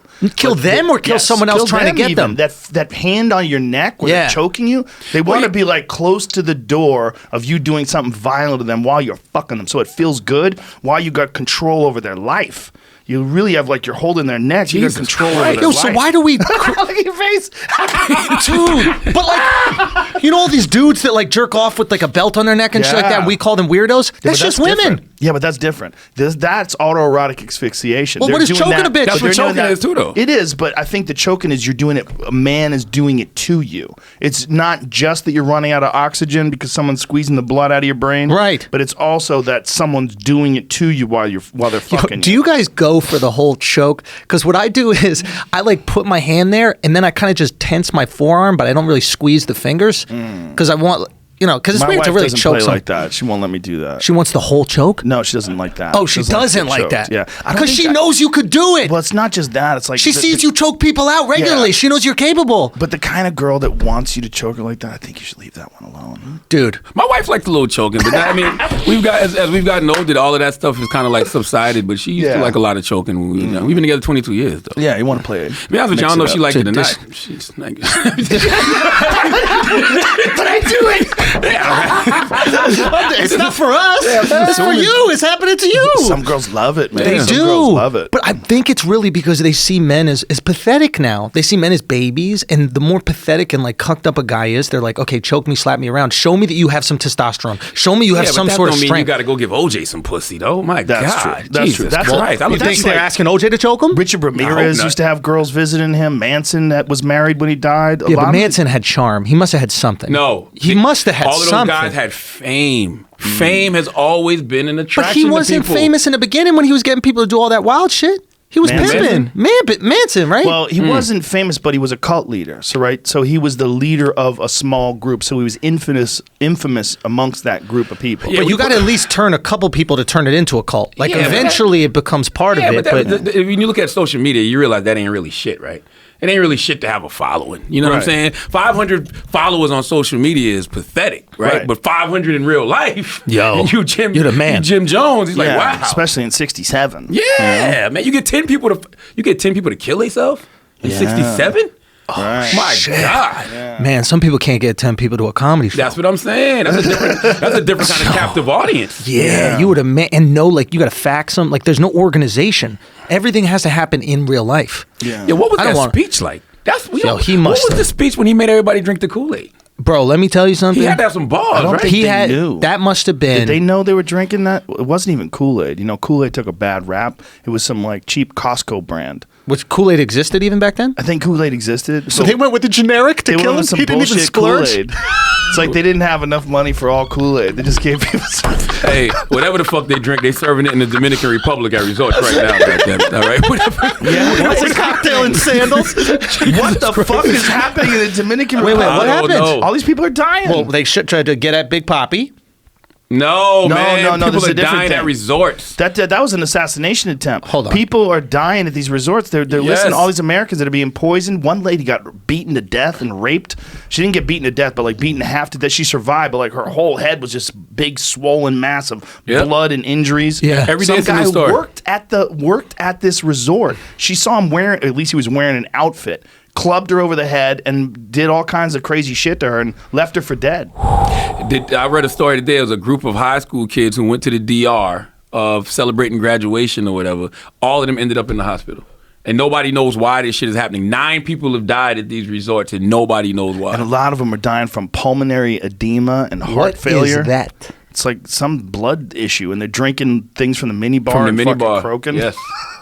What? You didn't hear about that shit? You didn't hear about this? Oh yeah, they're gonna build a wall around DR in a minute. What is the number of people that have died over there now? Wait a minute. 7, 9. 9? Jesus 9, Christ. And it's happening in the resorts, the safe spots? Yeah, it's happening in the resorts. Get the fuck out of here. Yeah. Oh, DR's all fucked we up. got to go to DR. For what? What? We got to hunt. That's hunting right there. Wait, let's get into it. This is let's get to the bottom of it. You really want to do some nature shit, Joe? You want to go do some nature shit? Let's go hunt some rapists in the DR. I wonder what's happening. I don't think it's just rape. Not just rape. It's people dying from drinking. They said they're drinking at these mini bars and drinking at these bars and like they've been testing the alcohol and it's like fake alcohol or some shit like that. I don't know what the fuck is going on. I just know 9 people have died. Yeah, I'm not going. Nah. Yeah, I'm not going. Yeah, you can't take it. That's all it takes. Dude. All it takes is 9 people going. It'll fuck up your whole tourist economy. You would think. Yeah. But we live in this era where people are like, oh shit, let's go over there and see if we can survive the DR. Like it's become like a fucking game almost. Yeah. Well, yeah. Well, it's when anybody dies of a cocaine overdose. Everybody wants the shit that they died from. right? Where you want the good shit. Yeah, you want the shit they. You ever do from. coke? No, never done it. You ever do coke? I fake sniffed coke once. I smoked it in a blunt with some weed back in the day, but I fake sniffed it. Like it was like the lines were on the table, and I just wanted to make the people I was around feel comfortable, almost like on some training day shit. Yeah. I didn't want them to think I was like an undercover cop or anything. So I motherfucking, you just do like this, and you knock it off, and just make sure you get a little on your face, and then you just go, whoa! and everybody's high, so it's not like they really fucking notice. Wait, do black dudes say woo after doing coke too? I don't know. I did. I just thought that's what you did after you fucking sniffed the line. You watch white Every movie I saw, Ric Flair. Every movie I saw, they let out a goddamn Ric Flair woo. I've had that tea, that mata de coco tea. What is It's that? like tea made out of coca leaves. Yeah, and it goes. Yeah, apparently the leaves, if you just chew them, are actually good for you. They have phytonutrients. It's like a cup of coffee. Okay, it's like, but it's healthy. It's actually good for you. Like those high altitude herders, they put a big wad of that shit in their mouth. They chew on it, and then it releases into their bloodstream, and it's actually healthy. It's not bad for you. It's when they process it and turn it into cocaine that it's bad. That's when it gets fucked What I've up. had is coca leaves in a tea form. So you just take the leaves, and it's like in a tea bag, and you drink the tea. It just makes you kind of like hyper, and you talk too much. I'm not gonna lie. When I smoked that cocaine with that weed by accident, that was the best high I've ever had in my motherfucking life. Yes. I used to always say I would do it again by accident if it was offered to me. By accident on purpose? but I think I'm too old for that shit now. But back then, my God, I remember that high like it was yesterday. Why? What did it feel like? Like he said, if you just feel like very alive. Like you feel aware. Like everything just seems bright even when it's dark out. And it's just like you feel like you're actually on top of something. Right. It's just like you just feel mad hyper, but when you crash, you crash. Game over. When you crash, it's over. You guys ever tried Molly? Yeah. Well, I've tried MDMA. MDMA, yeah, same shit. It Only was, once though. You like it or no? I loved the feeling when I was on it. I did not like the next day. I couldn't read. I was trying to read a magazine and I couldn't read. Yeah. Really? I was like, I just can't. I couldn't follow it. Yeah. My brain was so dried out. Just shut down. It was just dead. And then I went on stage that night and ate shit. Yeah, because the synapses aren't firing, nothing. I was slow and sloppy. My delivery was off. Fucked up because when you said shit, I thought literally. I was like, oh, I can't wait to hear this story. I was like, you started reaching in your fucking pants and just pulling out shit. I lost my mind, dude. So I bombed. I've been going to Burning Man the last few years, right? Really? And last 3 years I've been going. Gotta get that hippie pussy, bro. Dude, it's not even really like for me at least. I haven't even really been fucking there. No, dude. You're not showering. You're all fucking hopped up on drugs and shit like that. I think like the fuck communities exist, but I don't want to sell it. It's weird to like sell it, but it's a really cool experience. You would probably really love it. But and I tried Molly, and it was people say like when you try drugs, it gives you this heightened version of reality that you can't come to naturally, right? And then you have a new perspective because of it. Some people say that about like acid or mushrooms and these types of things. It was weird because for the first time in my life, I felt past emotionally full, it was like excess.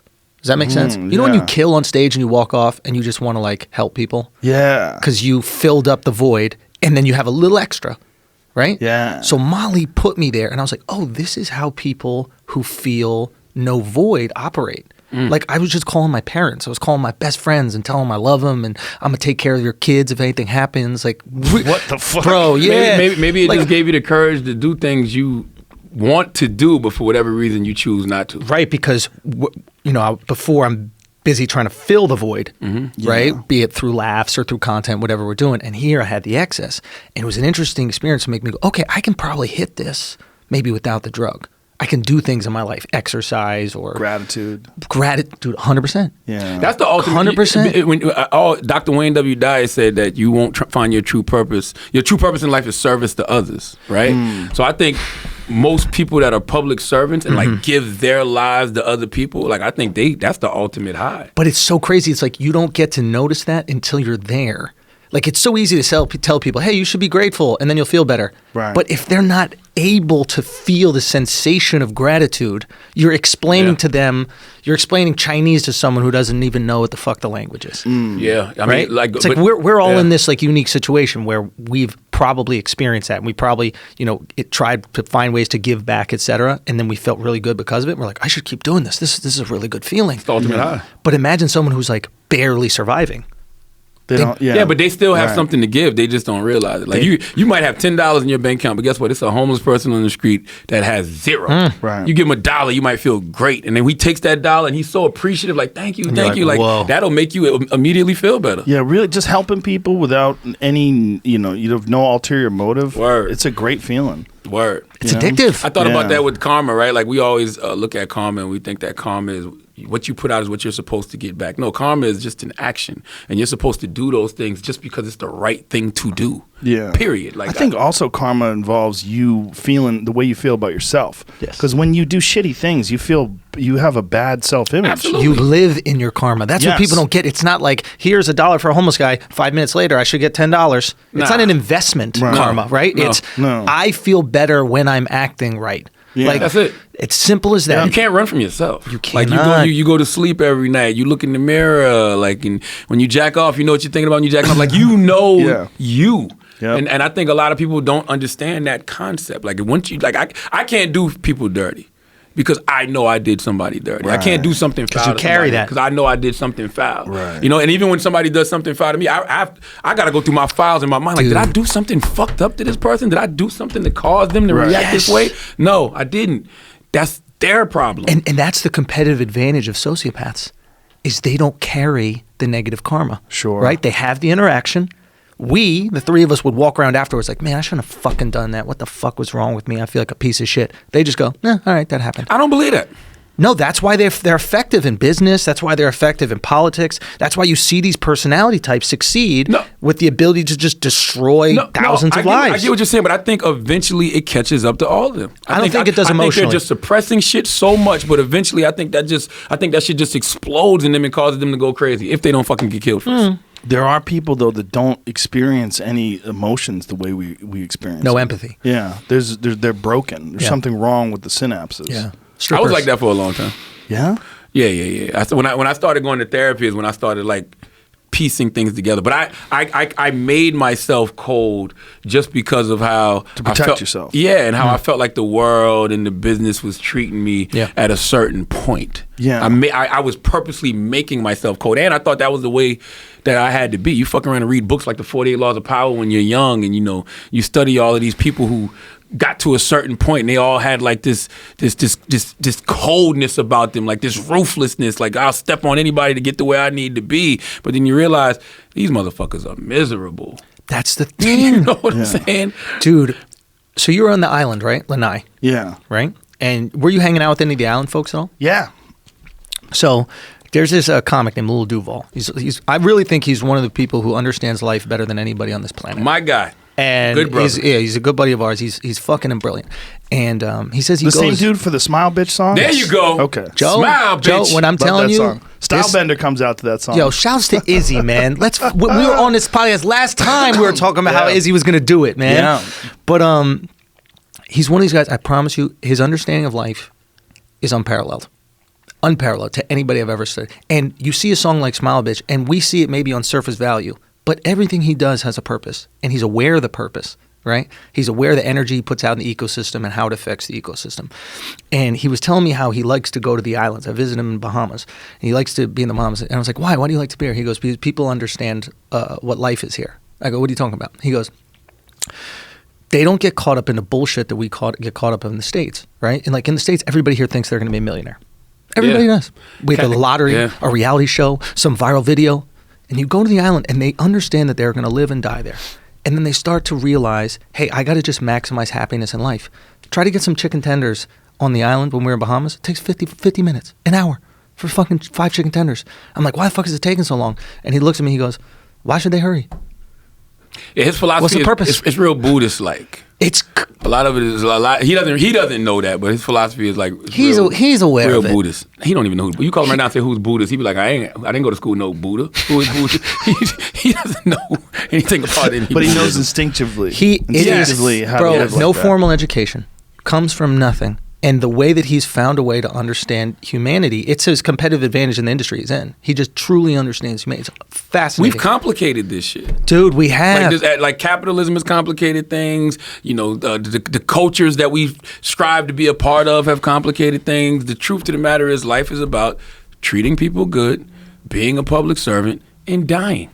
That's so he's the crazy thing, he goes, I love, and this is what's hard to understand, because I love hanging out with old people. I'm like, why? He goes, because they understand life. I go, what do you mean? He goes, you eventually get to a certain point where you realize you're going to die.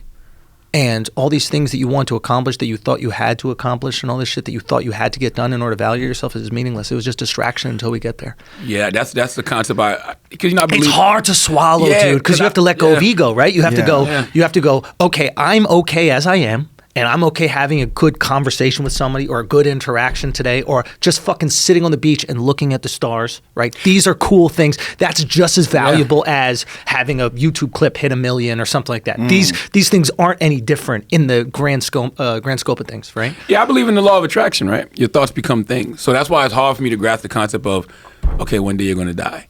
Because in my mind, I want to die when I'm 90, 100 years old. But, you know, you read certain things and they're like, no, you have to embrace it. You have to tell yourself every day you're going to die, because then you'll live your life like every day is your last. Yeah. That's a hard concept. Do you know C.T. Fletcher? I've heard that name. C.T. Fletcher, the powerlifter guy? Yeah. He had a heart transplant last year. And he came on the podcast a year after his heart transplant. And you've never seen a guy more loving and open and friendly and thankful, and tells everybody he loves them, and he's hugging everybody and just genuinely grateful, because he was at death's door. Like, legitimately at death's door. His heart was failing him. His father's heart had failed him. His brother's, his like, he's got congenital heart disease in his family. Yeah. And he knew that his heart was going. He had heart attacks. He had surgery, and they transplanted his fucking heart, and they put a woman's heart inside of him too. Wow. Which is also fucked with him. That's why he's loving. Crazy. Wow. Yeah. No, but I mean, it's just that's the one that fit. Yeah. You know, there was like, this matches you, and we're ready to do it. Yeah. Bam. So now here he is a year later, but that guy has like this renewed lease on life, and he glows like a religious figure, because he got close. Yeah, that would be a great concept for a movie. Like somebody who was a male chauvinist all his life and shitting on women, and then had to get a woman's heart. Yeah, and his whole it's like a Jim Carrey movie or something. Starts putting nail polish on. He's jealous for no reason. Wow. Yeah. That would be crazy. interesting. Crazy. Yeah. But it is interesting. It's like, that's why, now we're getting to the fucked up thing, right? Like this idea there is no good and bad, things just are, etc. Right? But there's good and bad in how the energy that you put out, how it affects people. If you do a bad thing and it hurts a bunch of people's lives, yes, you're changing how those people are going to interact with all the people they experience as well. Yeah, you fucked up the ecosystem. And there's a ripple effect with the ecosystem, right? But like, let's say you look at, like, you earlier were talking about like bears, right? Or maybe I was watching a clip of your show, but you're talking, I think it was you and Duncan, and you're like, bears really just attack baby animals. That's what they eat. They eat baby deer. Yeah, they eat whatever they can, but they eat most of the baby deer that die get eaten. They just eat. They're like animal pedophiles, right? They're just killing fucking kids, right? That's what they do, right? That's what they fucking do. Coca-Cola's sponsor is an animal pedophile, just eating baby seals, right? So that in our culture would be a piece of shit. What if there was a group of people that just killed kids? Right? We would call them pieces of shit. That would be a bad thing, right? But that's just, you've acknowledged within the the ecosystem of those animals. It's necessary, right? The bears need to. How do we know, though? How do we know that it's not fucking groups of animal rights activists, animals in the woods, saying these fucking bears need to stop killing these kids? I saw a video. Like, we don't know. We don't know what these animals are really talking about and really discussing. You know the shark fin soup? We don't. Yo, Charlotte, you know shark fin soup? No. So they just cut the fins off the shark, and then they let the shark sink to the bottom of the ocean. And die. Right? It just sinks to the bottom. It can't swim. It just sinks to the bottom. And there was somebody tweeting about how horrible it is, but I bet there's a bunch of fish that are pulling up on that shark like, oh, look what we got here. Yeah. You know what I mean? Look, you going to be okay, bro? You killed my whole family, piece of shit. Right? So you've been deer hunting? Yeah. Deers don't just stand there when they see you. No. They get the fuck on. Right. Like, oh, here come them fucking humans with them guns again. Like, I think animals are way smarter than we give them credit for. Well, they have instincts. I think they got a little more than instincts. Some do. Some animals are smart. You know what's interesting? Moose are some of the dumbest. They're dumb as fuck. But because you know why? Because they're so big. Because who's going to take them out? Yeah, they're so big. All they have to do is stomp wolves. That's all they have to do. Wolves try to come after them, and then they just game over. Stomp them. If I was a moose, I'd be dumb too, though. Because I'd be looking at y'all like y'all dumb. Y'all really out here with us? Yeah. And then this motherfucker don't got the nerve to try me. And then That's the then thing. you go shooting at the moose and you're like, fuck, he shot me. It's like the mountain from Game of Thrones. What's that guy's name? Yeah, Thornborn. Okay, I don't know his IQ, but I can't imagine it's incredible. You think? Yeah, 6'9", 300 pounds? You don't got to figure shit out. He might not have to, but some dudes choose to. There's giant dudes that are smart as fuck. Small cocks. That's what people would like to think. That's what I have to think. You have to think. Yeah, you to make yourself feel better, You can right? be 6'9" and have a hammer. People always say that about Shaq. Someone was saying that about, he's got a little dick. Compared to who? Well, no, I read. Compared to a bear. He's so big. I read Corinne Steffen's book. Corinne Steffen said she had sexual relations with Superhead. Shaq. Superhead. She said it's not little, it's just regular. So it's like his dick probably look big on me, but on Shaq, Right. it's just like, makes sense. 9 inches ain't really big for you, Shaq. That You know makes what I'm sense. saying? It's That that makes Chris sense. Rock joke about the background. He's like, I don't have a big dick, but I got a small background. Or something like that. that So mean? it looks big. He's His so tiny skinny that his body. dick looks big. Oh, got you. that makes sense. Yeah, that's all. Yeah, Shaq needs to come through with the Time Warner remote. Shaq need 15 inches. Shaq need that Yeah. gun on his dick. Yeah, he that needs should be Shaq. That boring company. What is that called, Joe? The boring company. flamethrower. Not a flamethrower. Yeah. That's what Shaq needs. Yeah. Anything else to disappoint a woman? I guess what I'm saying is like with C.T. Fletcher, right? He needed to see death in order to like have this amazing revelation about life. Yeah. And maybe the fucked up things that happen in the world, right? Maybe if there is some sort of design to all this, maybe the fucked up things that happen in the world allow us to have a little bit of empathy and joy for being able to be here. But you got to give a fuck about life, first of all. Because I can think about all the near-death experiences I had, whether it was somebody pulling a gun on me, whether it was, me being drunk as shit and wrecking my mom's white Lumina Caravan, and literally the only reason I survived is because I didn't have a seatbelt on and because I was so drunk that the impact didn't kill me. I didn't think about stuff like that until decades later. When it happened in the moment, it was just like, all right, whatever, I got into a wreck. Oh, I got a gun pulled on me. But when you're older and I got 3 daughters and I look at my wife and I look at people that love and care about me and I really appreciate and value life now, I start thinking back on that shit like, what the fuck was I thinking? right. I didn't give a shit about life back then. But I can get an anxiety attack thinking about those past moments because those past moments would have caused so much not to happen. Yeah. If I'd have died. Yeah. It's So you got to care. you got to care, and you have to have something to care for. And that's one of the things that really changes when you have children. Oh, absolutely. Just change. Chappelle said the best thing to me. He said, not only did it change how much I love, he goes, it changed my capacity for love. It teaches you how to love. Yeah. You might not even know what real love is until you have children and you realize, like, man, this is like my heart walking around outside my body. Yeah. And you feel a different level of love, a different level of empathy. Like I remember my daughter had to track me like 2-3 years ago, and she was learning the long jump. And, you know, it was like the first time she ever did the long jump. So it was literally, it wasn't even a meet, it was like practice, right? Yeah. And so she goes to do the jump, and I go, oh my God, that was horrible. And she just burst out into tears. And I'm like, what the fuck did I just do? What did I say? My wife was like, yo, what's your problem? And then other parents are coming like, oh, it'll be fine. You did perfectly. I said, shut the fuck up. She didn't do good. But I didn't understand that my word meant everything to her. Right. Like everything. So I just took all her confidence out of her in just that one snap of a finger, like Thanos. And that shit, even thinking about that shit now, hurts my heart. But I've never made that mistake again. Now I'm the father that overly tells her how great she is. And I know how to explain to her if she does something that I necessarily don't think is great. I know how to explain it to her in a way where she can do better. And she's very receptive to that. So Yeah, it changes who you are. you, how many kids? 3. Okay, so All daughters too. okay. Oh, you was a hoe in a past life like me. See? There you go, Rogan. I'm telling you, this is parallel universes meeting right now. I swear Rogan to was God. out there knocking them down, doing girls dirty. I know a former hoe when I see one. I have a joke about how much it changed the way I feel about life. Is that when my daughter was little, there was 2 bananas, and one of them was brown and fucked up and old, and one of them was perfect.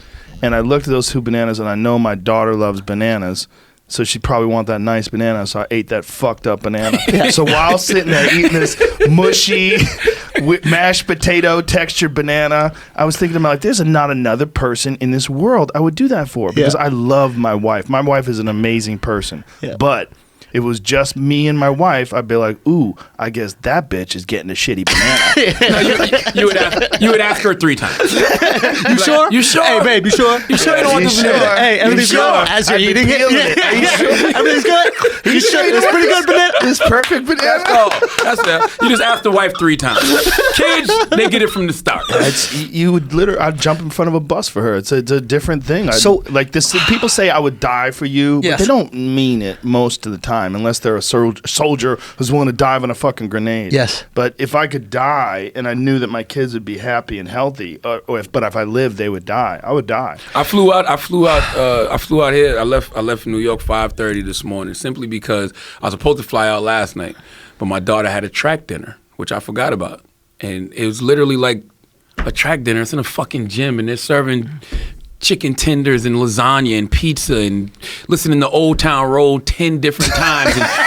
And everybody gets a participation trophy. 12th place goes to 11th place. I'm like, oh, fucking God. But I stayed just to be there. I changed my flight and everything just to fly out this morning because I needed to be there for that track dinner. Yeah. You don't do that for people that you don't absolutely love and adore. Yeah. So here's a question. You both have these kids, and you need to balance loving them so much and telling them they're the most amazing people in the entire world and not making them horrible human beings. Well, more than that, not making them weak. And not making them weak. Yeah. You have to give them adversity or they'll never know what to do with it. I think sports is the key to that. Make them do Not things nowadays. that are difficult. Not Well, nowadays. I know what you're saying about participation trophies, but get them involved in something competitive where they have to struggle.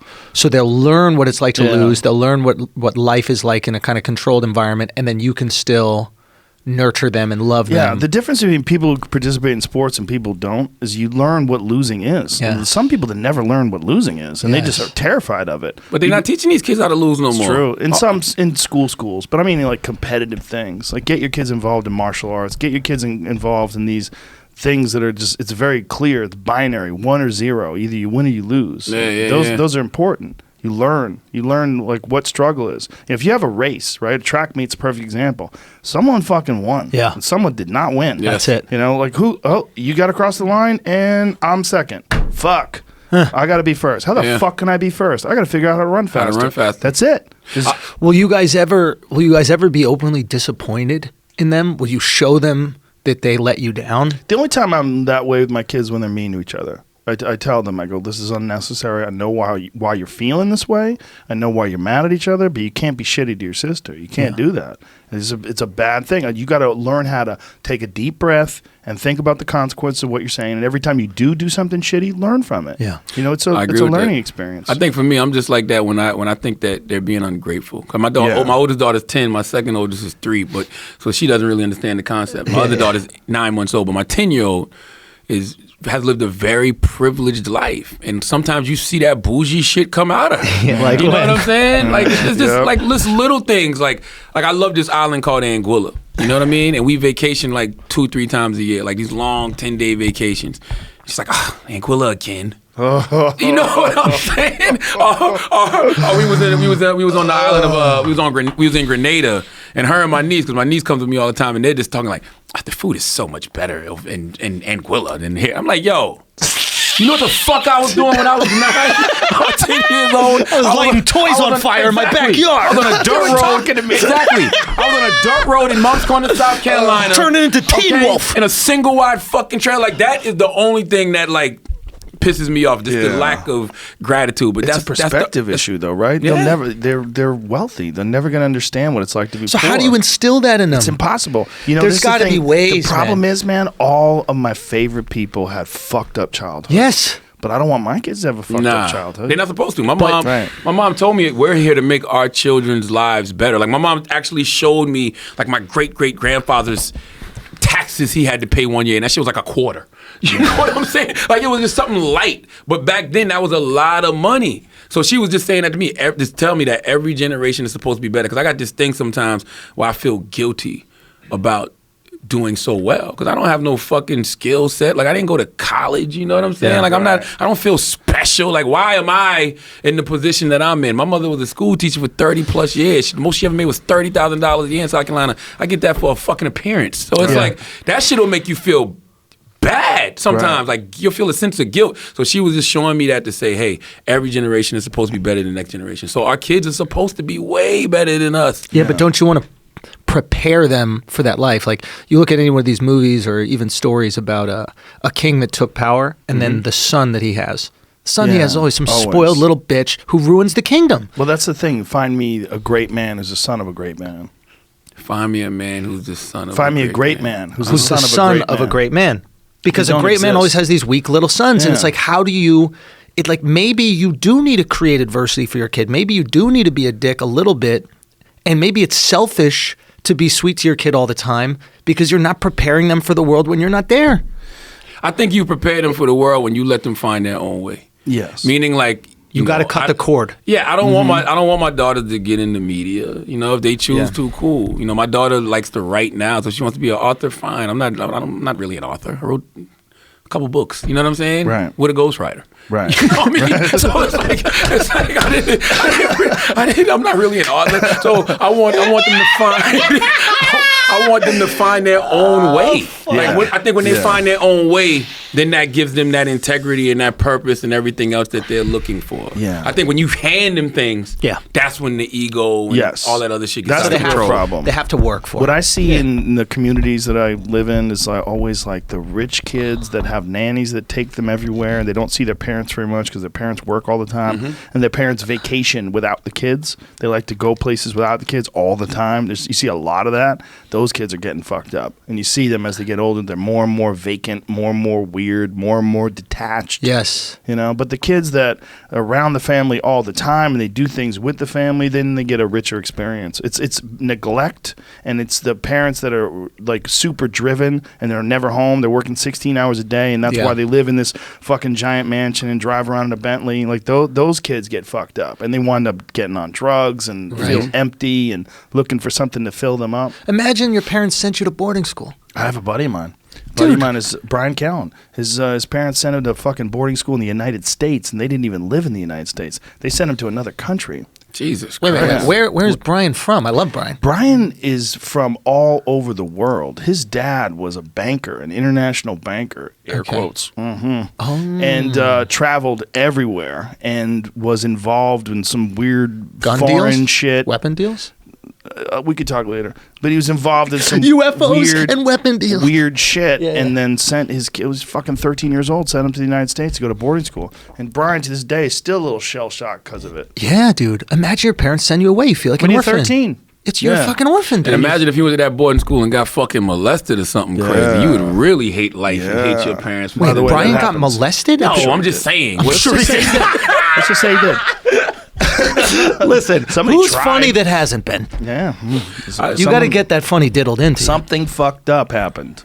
Really? Yeah, if you're fucked up, if you're funny, something fucked up happened. You think so? Yes, yeah. Yeah, I mean, 100%. some pain, some struggle. Yeah, It's a defense mechanism. Right? No, you have to learn it. You have to learn it. Why would you need funny? It's like... That's why it's so rare to see, and people always say this about women, but like even attractive dudes. Like, have you ever seen like a male model that was funny? Right. That's what I say about girls. Carrot Top is Unless hilarious. you're fat, your stories suck. Real talk. It's true, dude. Unless you have to earn pussy, like lesbians are hilarious. No, that's not because true. they gotta earn pussy, right? They gotta fucking earn it. Have you ever talked to Tiffany Haddish? Yes. Tragic as fuck. Yes. Story. Yes. It's like she's not fat. No, she's not fat. No, but she had that don't tragedy, have to be bro. fat. She has a tragedy. Yeah. The tragedy is the fatness. Oh, so y'all saying being fat is a tragedy? Yes. Oh, for sure. Shit, that's why Miss Pat is hilarious because she's done both. Holy shit. That's why Miss Pat is about to be a superstar. The trifecta. Like you would never want your kid to become Miss Pat, but you love Miss Pat. You love Miss Pat. Yep. You love Miss Pat only because like that's when you go through that kind of trauma. When you come out on the other side, you're really unstoppable. Yeah. You know what I'm saying? Especially when you deal with what's going on in here, which is the toughest part, right? Yeah. I think that's what comedy does. Comedy is therapy for a lot of people. Oh, it's a coping any kind of art. 100%. It's therapy for a lot of people. It gives you an escape. Well, that's why she was able to accept what that guy did to her and forgive him, because she's past it. Yeah. She's on the other side. Yeah. She's gotten through on the other side. And it forces you to deal with the reality of the world. Like, I think comics, better than most people, deal with the reality of the world. And often it's because we went through some kind of real shit. right? So we go, oh yeah, these things happen. So I can let my mind even operate in it. When you exist in like a really privileged life emotionally and even mentally, when you exist in that space, you don't want to imagine that there are people starving. You don't want to imagine there are people hungry or that their parents are abused their kids. You don't even want to go there because you don't have to. When you grew up in it, you're like, yeah, that's what the life is. Where's the fun? Right. My dad can hit me for shit. My mom. So when you travel, you can appreciate where you're going. Whereas your daughter's like, again, here we go again. I went to South Africa in December. It was like the 100th year of Mandela. It had been his 100th birthday or something like that. And so I took my daughter, my 10-year-old daughter. So like a few months later, she had a project in school where she had to do a project about Nelson Mandela in South Africa.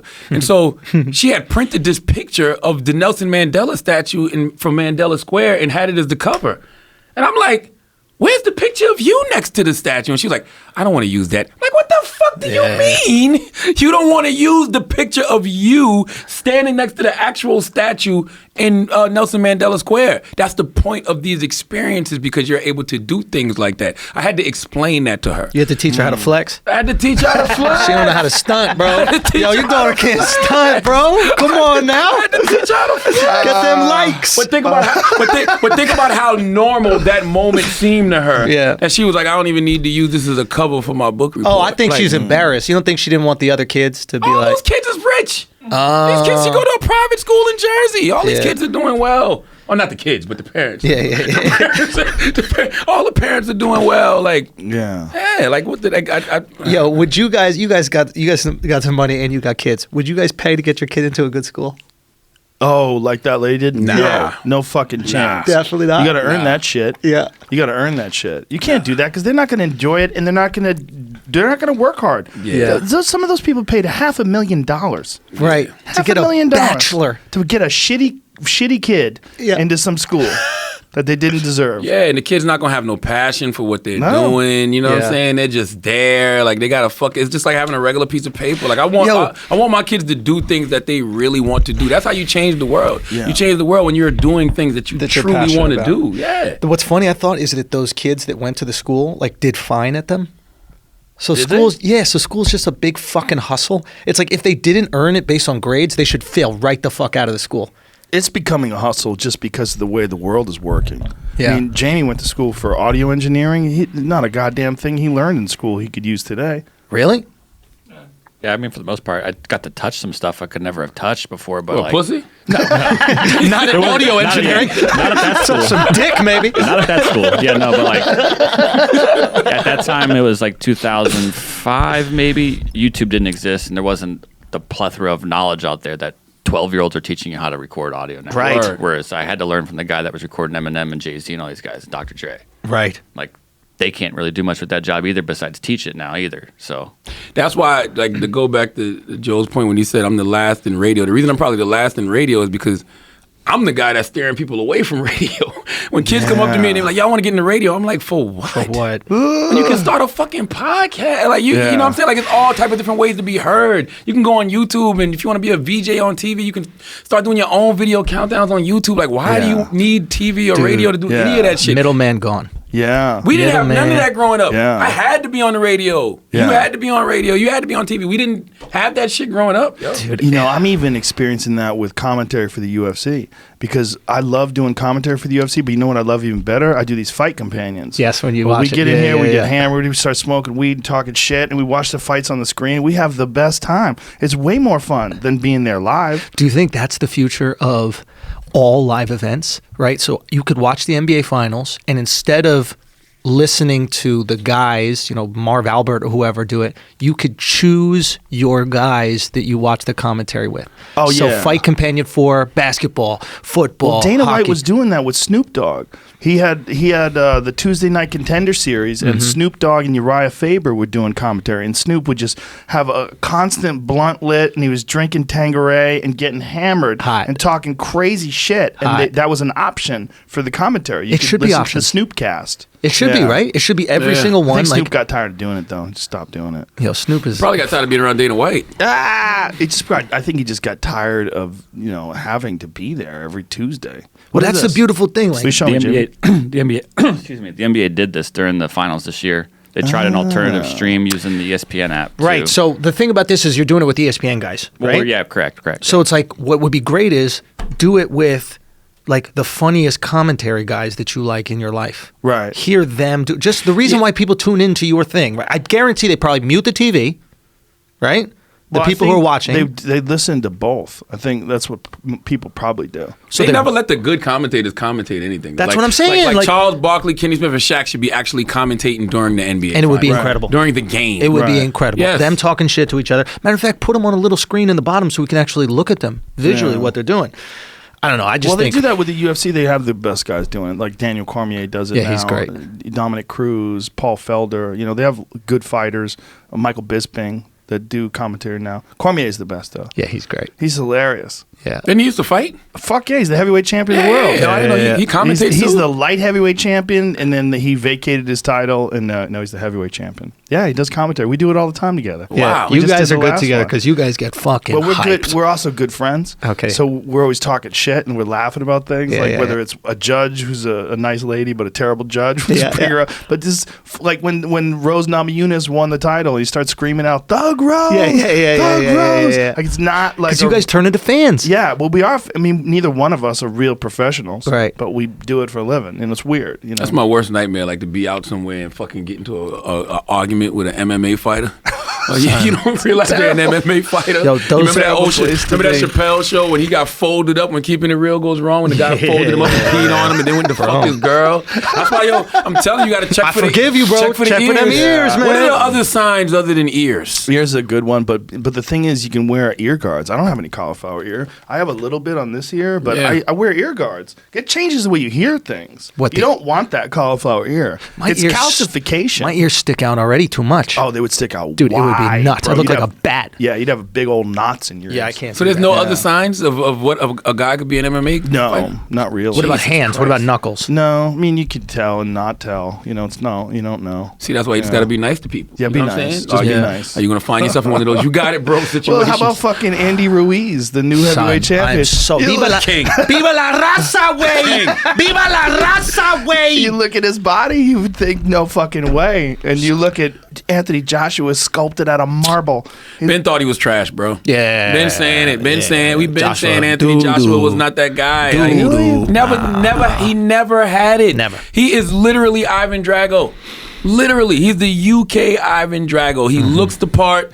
Ladies love him. He never had that skill in the ring. I told him that when he came on Breakfast Club. I don't think that's true. He got dropped by Klitschko and he came back to knock him out. Klitschko was 73 years old. Klitschko was an old ass man, dude, and he's Ukrainian. He's got Chernobyl in him and shit. Klitschko. Yeah, He dude. was 73. No, dude, that's nuclear poisoning and shit. He was very old. He was trying to win an election for like this, crazy country. He's got a lot of things going on in his life. The real fight is Anthony Deontay Wilder, Tyson Fury 2. That's How the about real this? fight. gonna be a Tyson good Fury, fight. closest That's the thing real we've had in the heavyweight division to Ali. I'm not going to say Fury? Ali. I said after that. I said a couple fights ago. I think he is the head movement, the foot movement at his size and weight. Ali was doing that at 212 pounds. His head This movement, guy, last fight was very Ali-like. Amazing. unreal, but who at is he his fighting? size. But Ali did that with George Foreman. You see, there's a difference. The guy that he was fighting, like that guy But he did it with Deontay, and Deontay is. he did it, but he also got dropped and almost did. murdered. He did. I mean, So I almost thought he got- died. Every Dude, time I look that at it. 12th round when Deontay connected and then walked back and went like Like this. that, game over. And the fact that he just rose up and then outboxed him for the rest of the round, like, That was all. what That was all. the Those, fuck? Unbelievable. that's all those years of therapy. That's all those years of therapy and meditation. When You think Deontay so? hit him and knocked him out, he was in that place of stillness. He knows how to come up from that place of stillness. Absolutely. That's what that was. KOs are weird, man. It's like sometimes a punch does not look like much and it drops you and puts you away, and sometimes you get fucking flatlined like right there, and it looks like you're over. Watch I this. mean, I was amazed that the ref even gave him a count. I thought it was going to call him out. Yeah. I thought the ref was going to wave their hands. Yeah. Meanwhile, this motherfucker rises up and doesn't even look wobbly. Unbelievable. By the way, Anthony Joshua can't beat Tyson Fury. He can't beat Deontay Wilder. No. He can't beat Luis Ortiz. Well, I don't. Lewis is old, too. Here's Lewis is the a good thing. 90 Here's years old, the thing. yeah. The word is, and I get this from reliable sources inside the fight community, Yep. that Anthony Joshua got dropped in training camp He did. right before the fight. Bad. Yeah. By a guy from Philly, right? I don't know who. Yeah, I who heard did it, that. but bad Yeah. to the point where he was KO'd, Yeah. essentially, and that's why his dad went after the promoter after the fight. Was you see his dad Yeah. screaming at the promoter in Yeah. the ring? apparently he was not prepared to fight, and he was looking bad in the locker room. Like they were worried about. I was told he had a panic attack. Yeah, that's what I heard I was too. told he had a panic attack before the fight, and if you remember, it took him a while to come to the ring. Like they even played his ring music and everything, but he never came out. And I was told that if you notice when he was walking out, they was rubbing his back and they was rubbing his head. I heard he had a panic attack. And well, if you've ever had a panic attack, if you've been KO'd like within a week, it takes months to get your shit back together again. The whole world is like shaky to you. Your equilibrium's off. So he was in there, and then when he dropped him, he's like, Jesus Christ, good, I dropped him. No, when he Joshua dropped the third or whatever, he's like, good, let's get this motherfucker out of here. And then he went right at him, and then boom, he got clipped, and then it was over. The biggest upset in heavyweight history is Tyson versus Douglas, right? Guess who got dropped in training camp? Tyson did? Did he? Yeah, got dropped in training camp. Right. I forget the guy's name who dropped him, but his sparring partner dropped him in training camp. There's video of it. There's video of it. He didn't KO him. He took a knee. No. But still, it's like you got dropped. Your body shut down for a second, and it takes time to recover from that shit. And not to mention the night before, he was fucking a bunch of Japanese women with Bobby Brown in a hotel room and doing drugs by the fives. Like, I'm saying 5 at a time. That'll take a toll out of you too. Yes, it does. Yeah, that'll take a toll. If you read Bobby's book, Bobby said Mike told him, "I'll be right back." Bobby was like, "Don't you got to fight tonight?" He was like, "Yeah, I'll be right back. I'm gonna go knock this guy and I'll be right back." And he still got up and he still dropped Buster Douglas. That's even crazier. Nuts. Did you ever watch the 30 for 30? No. About Buster Douglas? No. They had the 30 for 30, and I didn't realize how much he dominated Mike Tyson during that fight. Oh yeah, like it was like round for round, he was punishing Mike Tyson. Yep. I don't remember that when I was young. Buster Douglas is like one of the most talented guys that just didn't have the kind of drive and discipline that you needed to be a champion. But when his mom died, or dad? His mom. It was mom. Yeah, that's what gave him all the drive. Yeah. Dude, he was hooking off the jab on Tyson. Yeah. Pop, whap. Yeah, like in a beautiful way. His skill was incredible. And wasn't afraid. He was a world beater. Yeah, he was a world beater in that fight. He needed the motivation. No, Holyfield fucked him up after that. And he was basically done. No, he was done. Yeah, but he's infamous. Infamous. He for sure. He beat Mike Tyson when it meant something to beat Mike. I found out about it after the fact. I didn't watch the fight live. I had a gig that night. Oh, no, I saw it in real time. And then I watched it later, and I still was waiting for Tyson to get up and beat him. I didn't believe it. You didn't believe it? I didn't believe it. I remember watching that fight, and in my mind, I guess I wasn't really paying attention. I was just like, this is longer than most Tyson fights. I'm like, why is this going on so long? You could have a dinner reservation on a Tyson night. Yeah. I'm like, and then when he finally got knocked out, I'm like, oh shit, Mike just lost. Yeah. Doesn't mean, because you got to think, not only did we grow up watching Mike fuck people up, we grew up trying to beat him on Mike Tyson punch out. That's it. That shit was impossible. Yeah. So it's just like that was an unbelievable moment. I didn't feel like that with Ruiz and Joshua though. Well, there's certain times when people lose, you can't believe they lost. Like for me, it was Roy Jones when Tarver knocked him out. Dude, I was just like, what? Unfucking like Roy Jones. He stopped. To this day, man, unreal. If you watch in the second round, it's a really interesting thing that happens. They both throw hooks, and Tarver's just gets there. Yeah. And well, Tarver's actually a southpaw, right? So I think it's kind of like a looping left, but they exchange, and Tarver just hits first. Roy timed it. And this is what happens, I think, when fighters get a little bit older, they lose a fraction of a second. And that fraction of a second earlier in Roy's career, he's checking them, and then he's moving out of the way. Well, I think there it is. Here right it is. there. Watch the exchange. Do you see it? Yeah. Ooh, look at them exchange. Ready? Yeah, boom. And one punch changes everything. Everything. Well, you know what Tarver's coach said? That Tarver beat him in basketball. Yes. And then when he saw that he beat him in basketball, he was better athlete. Yeah. Who was his coach? McGirt? I think it's Buddy McGirt. Yeah. I think. Find out if that's true. Dude, we had Roy on Flagrant 2, and I asked him. I was like, "Were you ever worried about like getting knocked out and like losing something, leaving something in the ring?" And he takes a second. He goes, "I'll be honest with you, man.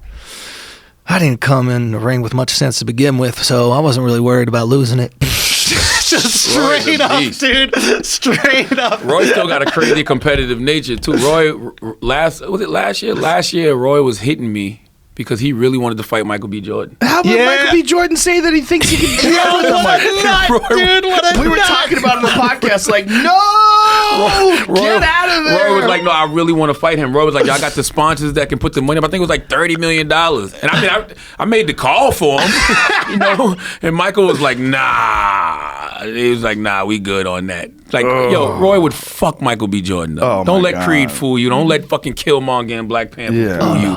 You still run up on one of them old boxes right now. Muscle memory will get you knocked the fuck out. It wouldn't even be close. So that's horrific. And isn't that what happens? It's like some guys start fighting, or they start doing MMA. They start doing a little Brazilian jiu-jitsu or some shit like that, right? Yeah. And they put a couple chokes in like a safe, controlled environment, and you get that like delusional confidence.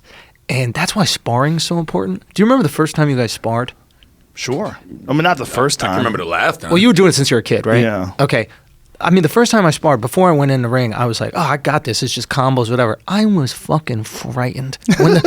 Frightened. When the punches were coming back, I was just a shell. I just stopped. Yeah, I haven't sparred since the last time I sparred. I sparred with Sean Porter. Really? Yeah. This was nuts. And he was actually throwing punches. Yeah, because I was mad, but this shit don't mean nothing. He was dodging them every single one of them. I'm surprised he didn't knock your ass out, bro. And this is one of this guy's head movement is impeccable, man. I mean, people have tried to attack him on the street, and they miss every single time. Joe, it's unfucking real, dude. What is this? What do you got here? Here it is. Is this you guys sparring? Oh, yeah, that is a spar. Look at him going forward. This is the PR move. That's not a PR move. I was trying to get some fun. I know you trying to are. get some sweat in. I'm trying to get some sweat in. Nah, you know why? Because that shit is in Brooklyn, and you got to be focused, because there's people yelling in there, yo, Charlamagne got on makeup. And they in there yelling, can I get a drop from the audience? You're left-handed? Nah, I'm right-handed. I was just trying to throw him off a little bit. Really? Yeah. You did it on purpose?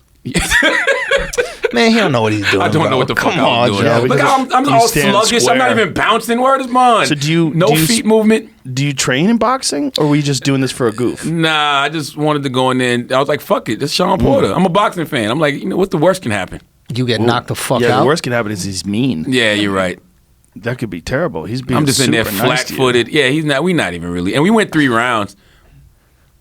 Wow. And I was about to die at the end of those 3 rounds. Did he touch you at all? Bold thing. Yes. A few times. That's why I haven't sparred since. It's like staying in my fucking lane. You know what I mean? I hit the punching bag. Callan spars all the time. And Does I'm like, he? bro, what are Khaled? you doing? Yeah, Brian No, Callen. Brian Callen. Oh, I was like, DJ Khaled. Yes, Oh, no. There's one person that's not doing any cardio. It's DJ Khaled. Did you see the meme of after Ruiz won, Khaled getting out of a car with his gut hanging out? It's like all the big guys the day after Andy Ruiz wins the title. Khaled been working out on Snapchat for a whole year and didn't lose a motherfucking pound. No, this guy. And got a Weight Watchers deal. God bless America. Did he man. really? Yes. He got a deal? Yeah. He had a Weight Watchers deal. I mean, we are Isn't just that watching weird? his weight. There's plus size models, right? They're doing that now. Like Nike and their Nike store has like a big mannequin, like a fat mannequin. But they don't have plus size models for men. Joe, there is nothing that enrages me more than fat models.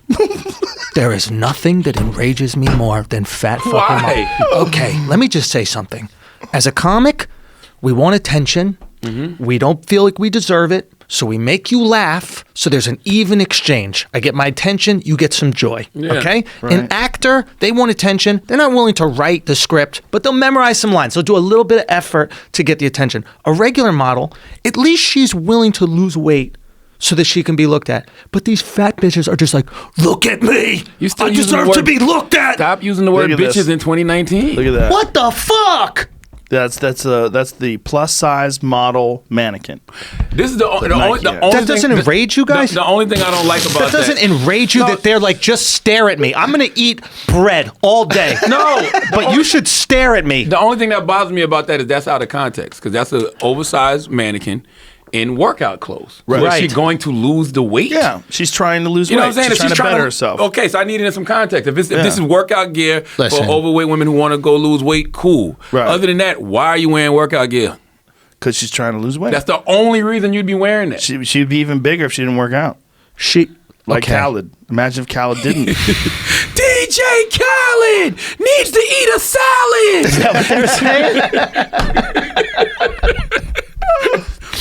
You gotta have a DJ Khaled level of annoyance to succeed in life, though. Do you? Yes, you do. Oh my God! You do. It's so much.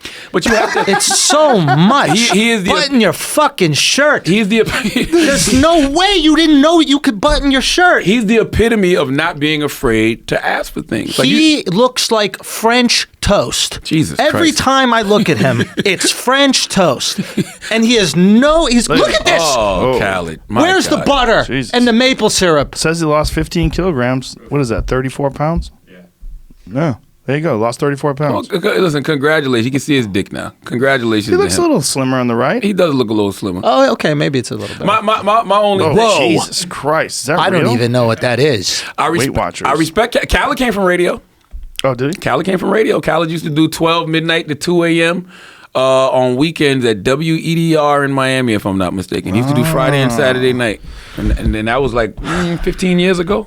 So radio is a lot like comedy in a way, right? In that, like, there's like a sort of a fellowship of radio people. You respect people who did it. Yeah, it's so few and far between that actually, I guess, make it, so to speak, that you know who those players are. You know what I'm saying? Like so yeah, in a way.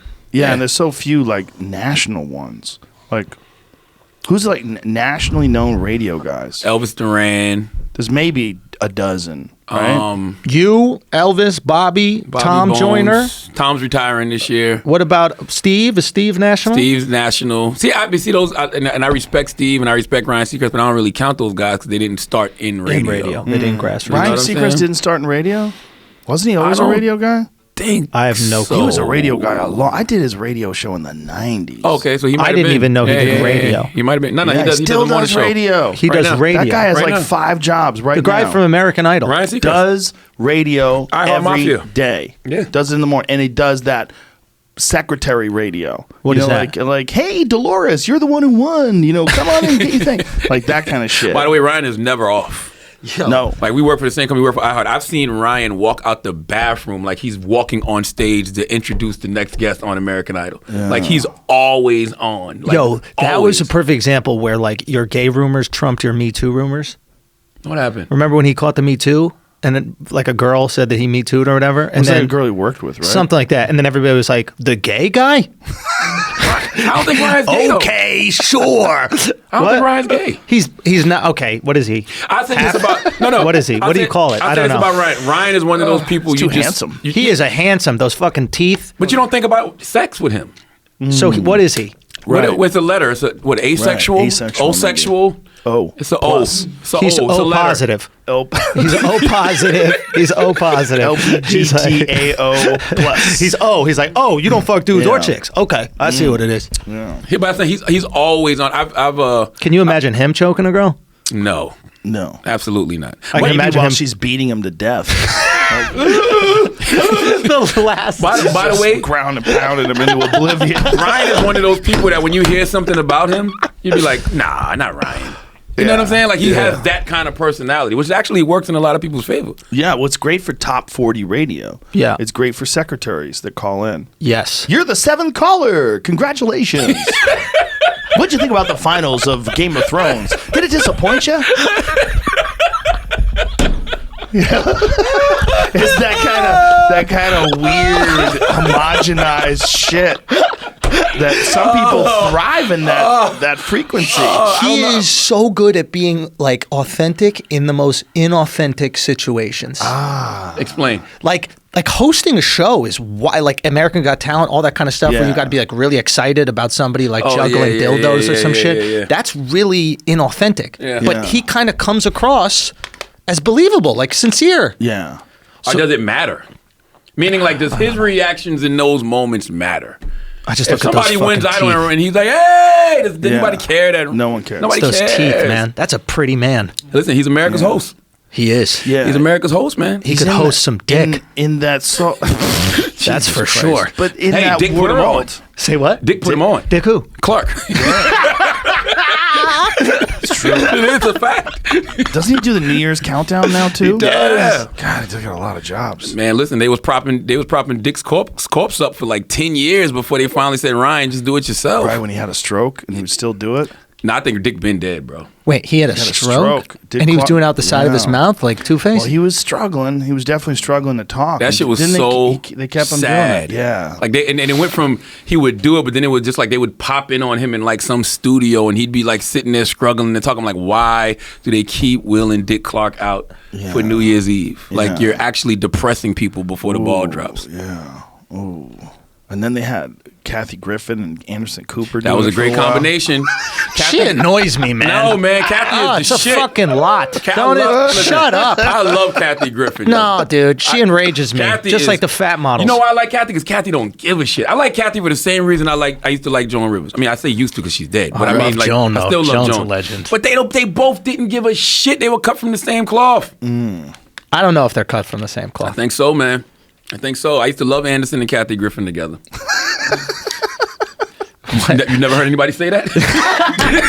Not anybody like you.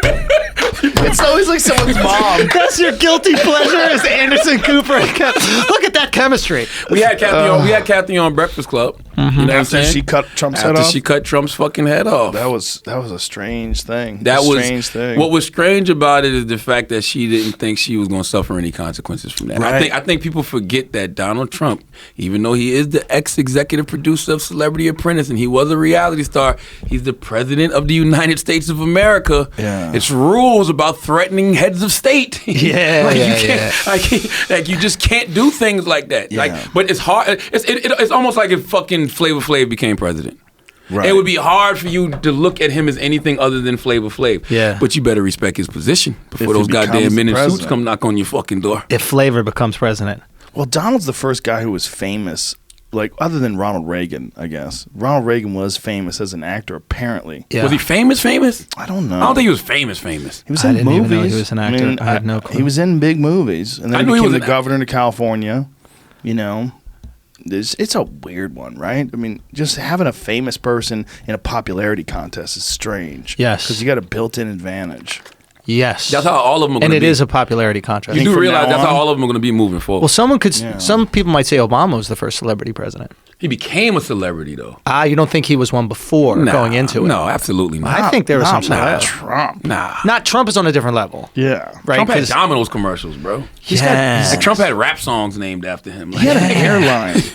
He were. Yeah, he had an airline. He got a fucking hotel. Like His Trump name is on buildings all across Yeah, the man. world. Yeah. Giant Trump letters. He was a brand. Yeah. Trump was Yeah. he might not have been the first star. Trump was the first brand to run for president. Reagan might have been the Yeah. first star. Trump was the first brand. But he was definitely a bigger star than Reagan, I think. Easily. Reagan is before our time. It's hard to understand what he was like when he was a movie star. But Yeah. I don't know. Let's call Betty White and ask her how big Reagan Is was. Betty still alive? She's still Yeah, alive. yeah, yeah. Still kicking. Live and Yeah. kicking. Do you have these people's numbers, Joe? No, I don't have her number.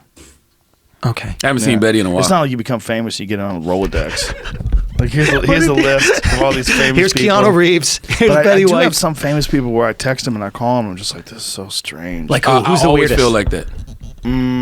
Steven Tyler's a weird one from Aerosmith. Yeah, yeah, We yeah. text each other and I'm like, oh, all right. That's the most surreal feeling Yeah, ever. It's strange. wild. It's weird. Yeah. I never get used to that. No. It's humbling though. Yeah. But that's why I always say I don't do shit. Like I know I know talk, people, right. Like I said, I know Yeah, people that you have have real opinions. talent. Right. You know what I'm saying? Yes. People that I actually looked up to growing up that But I think inspired that's me. what people like about you is that you recognize that in yourself. Yeah. You know, that you're not oblivious to that. You're not delusional. I mean, I kind of wanted the room to be like, well, no, you are talented. But, you know, I'm just like, fuck me. Something. You must have something. Yo, you know what? You are fucking normal. Now that I think about it, you're a regular guy. I'll just double down on it. Like, yeah, you know, it's good that you recognize Charlamagne the that dude. You aren't fucking. Let's change your name up a little bit. But humility like that, in that regard, that's important for people listening in. They want to know that you know. You know, that you can't play a musical instrument, sing, or do something crazy. Well, don't they want to feel like reflected? Like often at times, I think that your audience resonates to you like that. It's like you are asking a lot of times the questions that they would love to ask these people. When I listen to you, I hear somebody who's still a fan. And Yes. that's how I feel. Like Or I'm curious. still a fan. I'm curious. Yeah. I have a curiosity about things, and I'm not afraid that I don't know shit. I don't have. I'm not, Yeah. I just got some experiences. I'm not an expert at nothing. Everybody that I sit across from is way smarter than me. Yeah. And I'm fine with that. Let's have a conversation. I want to learn. Good. That's good. That's it. That's probably why you're successful. It's the weirdest thing in the world. People be like, "Oh, I can't believe you would say you would ask Elizabeth Warren about her Native American ancestry." That was hilarious. Did you see that? When you called her the was original so Rachel fun. Dolezal? Bro. And Rachel's bi now too. But did you see the interview with him and Elizabeth Warren? Yes, where he calls her out on the Native American shit. But here's the weird thing about her. It's like I don't necessarily think she told the truth in that interview, and I don't know how she get away with it. When she said that the Boston Globe did an investigation, they said that she didn't in any way profit off of that or have an advantage. She got hired. liar. She got hired from Harvard, and she wrote Native American on her resume. Like they hired her based on her ethnicity. Yeah. Yeah, She's a liar. Yeah, that's a lie. Yeah. Which is fine. Listen, Yeah. I don't have no problem with my politicians lying. They do it all the time. But I want you to acknowledge your lie and hold yourself accountable. Like, none of this shit is disqualified. It's not the 80s anymore. It's not the 90s where shit like that ruins you. Just be honest. Like, look, I'm American. I've cheated before. I've taken shortcuts. I fucking used to put the cheat code in Mike Tyson all the time just to get Mike Tyson and skip everybody else. That's what we're based on. Yeah. So if she did that at some point in her life, was it a horrible thing to do? Absolutely. Does it make her a terrible person forever? No. I buy what she was saying, though, that she was told that she was Native American, because many people were. And then they find out when they get a DNA test that it's not. Didn't that happen to you? Didn't it happen to you? Yeah, well, it hasn't been disproven yet, but yeah. What are you, Native American? Yeah, I was like growing up around the time I was going to college. A guy that worked with my dad found out that he like filed the paperwork to his college 10 years after the fact and got a bunch of money back. And so my dad's like, "Well, we're Native American. That's what we've been told our whole time. So we're trying to prove it, like with birth certificates and whatnot." And it's really hard to because they didn't keep a lot of information back then. Right. So I put it on an application, got into Ohio State that way. Got him. And it was real weird when I was in like the minority meeting. There's just like on the orientation day, there was like they gave me a letter to say show up at this You pulled a goddamn Elizabeth Warren. You pulled a Elizabeth Warren. That's exactly what Elizabeth Warren did. You took a position from a hardworking Cherokee kid. But he did it in good faith. I had no idea, and it was the first time. Just like when I sent in my application, and it was like, "What's your race?" I was like, "I just found out I'm Native American, I guess, so I'm gonna put that." And no one checked, no one asked. That's hilarious that people don't just. Yeah, I didn't know I was doing anything wrong. The wild thing about that is like that conversation is like people ask me why I said that. I'm like, I'm just too dumb to know that wasn't a question I wasn't supposed to ask. You were supposed to ask that. I thought so too. I thought I was just having a conversation. The idea that you're not is ridiculous. That's a huge thing. We need to find out how she reacts to the fact that she told a lie. Does and the rest why. of her family, did that fuck up the whole lineage? Right. Did the whole family start tearing shit down off the wall? Like, oh my God, we're not Native American. Dude, how many dream catchers were in the garbage that weekend? That's what I'm saying. Holy shit. Just feathers sticking out of hefty bags. That's what I'm saying. 'Cause once she learns that, then the whole family has to realize, damn, we're not Native American. It had to fuck up some family reunions, right? It had to. Fuck up some tradition. It had to. Oh, my Lord. There's a lot of people that were shaking their head after that one. Joe. She actually got the DNA test. Okay. Can we talk about how fucked up Ticketmaster is real quick? Yeah, you wanted to talk Ticketmaster. about I that. really want to talk. I just figured, I just put my mind together on this thing. Yeah, it was a text he sent me. Oh, my God. Ticketmaster. Fat models, Ticketmaster. We're going to take them all down. Okay, so Ticketmaster, you know the place where you buy tickets. Okay. I had no clue about this Ticketmaster thing. I'm just starting to do some theaters and shit on the tour, so I'm starting to look at like what they charge to do like the processing and servicing, right? You buy, it's like a $30 or $40 ticket. I looked at yours, $40 tickets, $16 in servicing. For a service charge, yeah.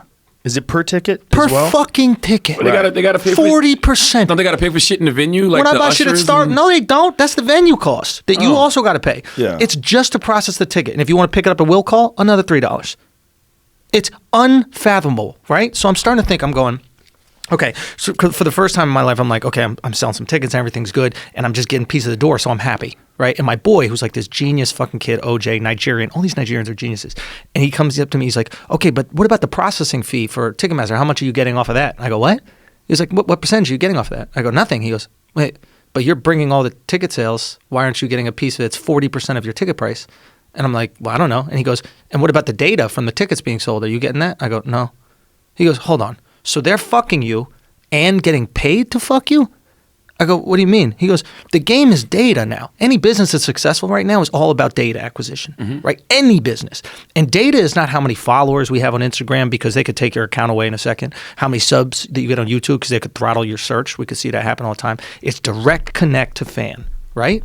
And what Ticketmaster has done is they're your ticketing site. They get your email. They get your data set. They get all your fans. They know exactly who your fans are. And they email them and tell them when you're coming into town. Or when somebody else. Somebody that they might like that's like you. Exactly. Yeah. And then they're getting paid an absorbent amount of money. They're fucking over the fans on it. So I'm talking to him, and he's like, yo, we got to just create another one of these. We got to create another system that gives all that data to the comic. Why is the middleman even there?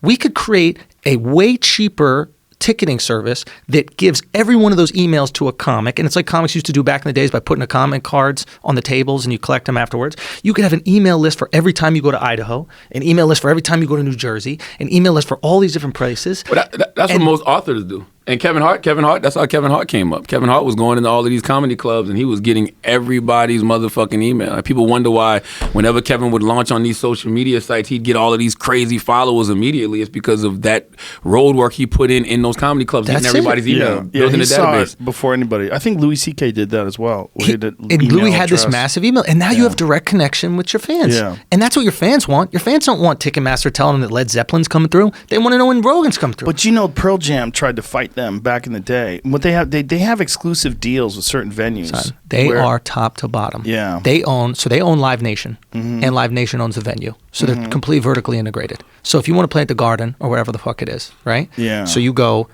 we're going to process your tickets. The only way you do is perform here is you do it with our promotion company, which is Live Nation, and you're going to have to use our ticket processing fee and our venue. They actually own the venues now. But here's the thing. There's a handful of you guys that get to play those venues. Now, I think with podcasts, now shows are 300 people. There's going to be thousands of comics that have 300 fans. And the venue where we perform is not imperative that it's this specific one. It could be a comedy club. It could be a hall. It could be some conference center. It could be anything. It could be Airbnb. But aren't you only doing Ticketmaster when you're doing these big-ass venues? Well, sometimes, now that they're Live Nation, they own some certain clubs. Well, I do. I work with Live Nation. So now Live Nation, all your shit is that. You still do stand-up? Yeah. Really? Yeah. Why not just do the podcast live every fucking where? Different, man. It's not the same. Yeah, I like podcasts like this, where it's just people talking. Yeah. You do it differently when you're playing for an audience. You perform for them, and it becomes this weird Start thing. dancing and shit. It just it just is not it's not the same. It's not a real conversation. Like, I think the intimacy of podcasts, one of the things that people like about it is they listen in their ear, right? They got a ear plug. It's like you're talking to them. Yep. Like you're right there. When you're doing it live, it becomes a different thing. There's a not reaction. that it's a bad thing, but it's a different thing. But stand up is way better. Why?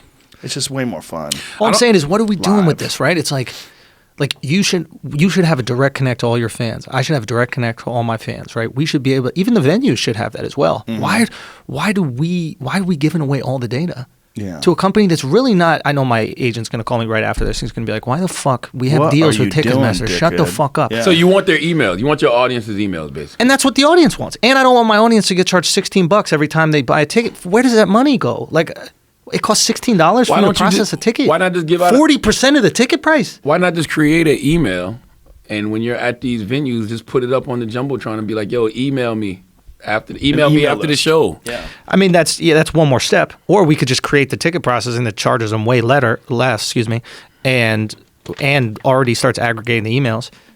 And then if you want to get real crazy with it, you have a boy of yours that, like, let's say my buddy Akash, right? I do a podcast with.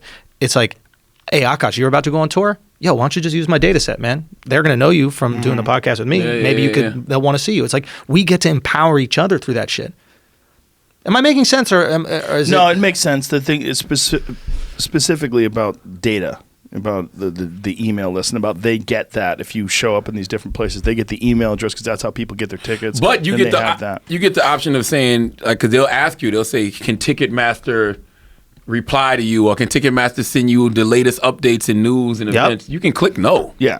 Like I click no all the time. Sure, that's Ticketmaster, but you would click yes if it was us and it was somebody who you were invested in going to see. You just don't want Ticketmaster promoting random events. Depends what you're sending me. But even if you click no, Ticketmaster still gets your email address and might sell it. Absolutely. Yeah. Even if you just click no, like do you want updates from Ticketmaster? You're not saying, is it okay if this company just starts selling my email address? Because that's what they do. That's what they do. Yeah. Bro, they own us anyway. But they don't have to. I'm saying now, like, everybody that's coming out to your shows is coming out from this podcast. They're not coming out because of Ticketmaster. And if you used a different email service or ticketing service, they would come out with that one. There was a Sam Harris podcast where he talked about this, where they had on this expert, and they were discussing how data it's like a commodity that no one knew was a commodity, and we signed off on it before we realized it, and these people that don't provide any service are getting that data, and it's worth billions and billions of dollars, which is essentially what Facebook is. It's Facebook. But it's also shaping the way we communicate with each other, because the things that attract people are conflict, right? Mm-hmm. So the things that get you to engage are conflict. Right. So that's the stuff that shows up in your email feed or your Facebook feed. They find out what's going to annoy you. Yep. And that's the shit that they show you. That's why OJ has 800,000 followers in 2 fucking days. Overnight. Instantly on Twitter, which nobody grows on Twitter anymore. Yo, but at least Twitter's dying. At least Facebook, they're not charging. Right. My issue with if Ticketmaster was like, hey, here's a free service, we just want to get your data, I'd be like, all right, boom, cool. But Facebook is charging. You gonna charge me? You gonna fuck me in my ass and make me pay you? I think Facebook is charging. They're just not charging for ads. Yeah. Yeah, but they also think about it. They've stolen a lot of data from people in a lot of ways. So that is a charge. Because you signed up for something, but you didn't know you were signing up for that. I didn't know I was giving you all of this. Right. What's weird to me, man, is fucking when you're talking about something and then those ads show up in your Google feed. Bro. We were just talking about coolers. Bruh. And I looked at my Google News feed and there's ads for coolers. I'm like, how does my phone know I was talking about coolers? That's why I said they own us. You know what else is crazy? When you get in your car and you look down at your phone and it says 32 minutes to wherever the fuck you're going. Like, that shit happens to me all the time. It knows where you're going to go without you deciding. Look at your phone. It'll be like 32 minutes to whatever gym I go to. Now, it used to tell me 40 minutes to work in the morning. Now it says 40 minutes to Starbucks. Bro. I'm like, I drink Starbucks every morning. And there's a Starbucks by my job in the building. But that's where it tells me I'm going every morning. I watched one video of Robbie Williams. You know that like English singer? Uh-huh. It was a YouTube video with him and Tyson Fury. I just clicked. It was 2 minutes long. Every other ad on Instagram is Robbie Williams live. So it's not good. Yeah, the targeting isn't perfect. Yeah. I'm not going to buy those tickets. But my point is, it's scary. One YouTube video and then a completely different platform. Yeah. And this is all within the last decade. They figured out how to do this. Yeah. Even if we unplug, we're still plugged in. If we were all to delete everything that we have on social media right now, they got us already, bro. That's why I don't like all that Snapchat shit with the face filters and all that. Did you see what they did to him? What'd they do to you? What'd they do to me?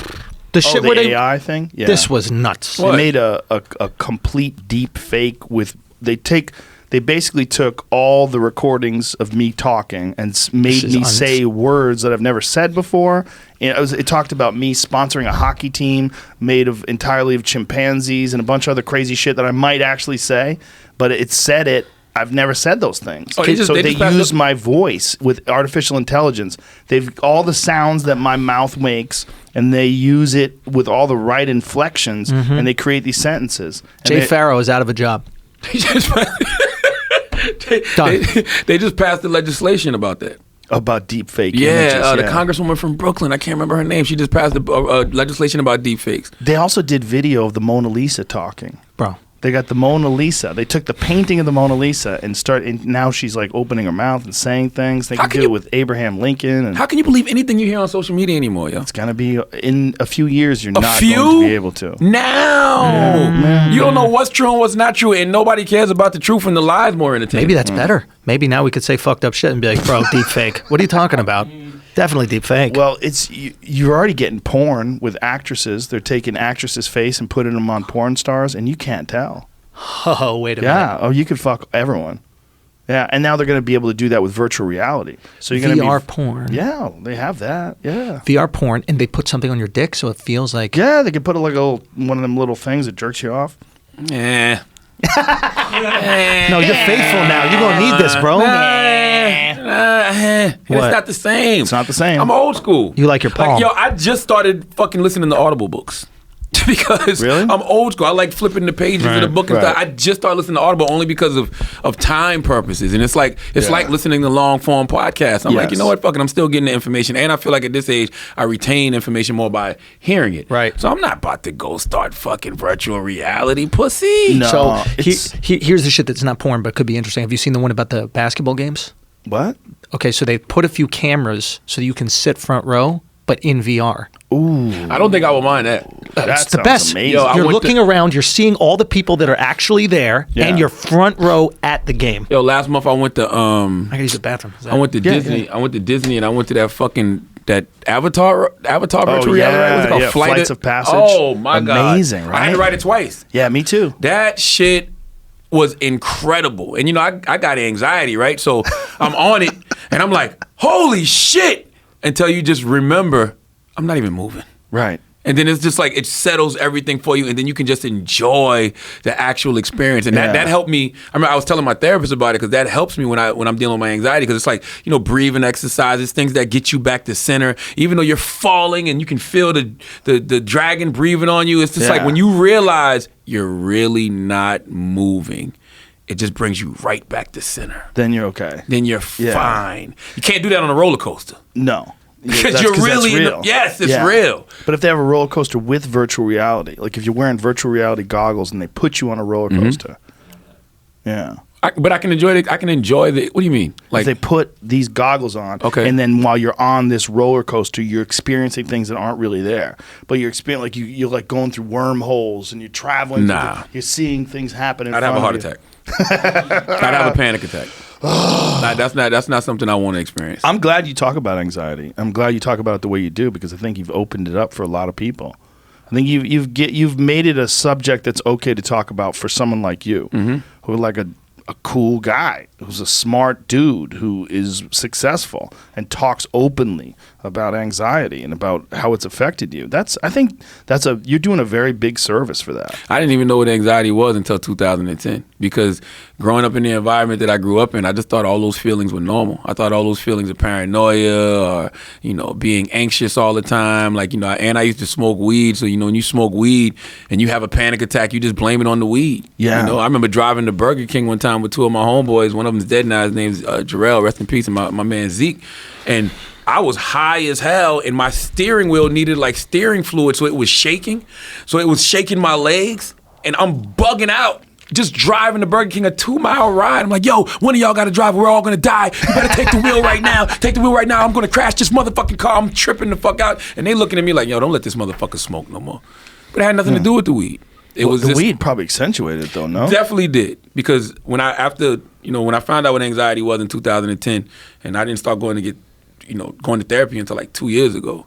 Because back in 2010, when I got diagnosed with my first panic attack, the doctor was saying, hey, this is a panic attack. I had just gotten fired from radio for the 4th motherfucking time. And I was back at home living with my mom at like 31 years old with a 2-year-old daughter and, collecting unemployment checks. So when I'm having this panic attack and I go to the doctor and he's like, yo, your heart is fine. You got a perfectly fine heart. You're healthy. You got an athlete's heart.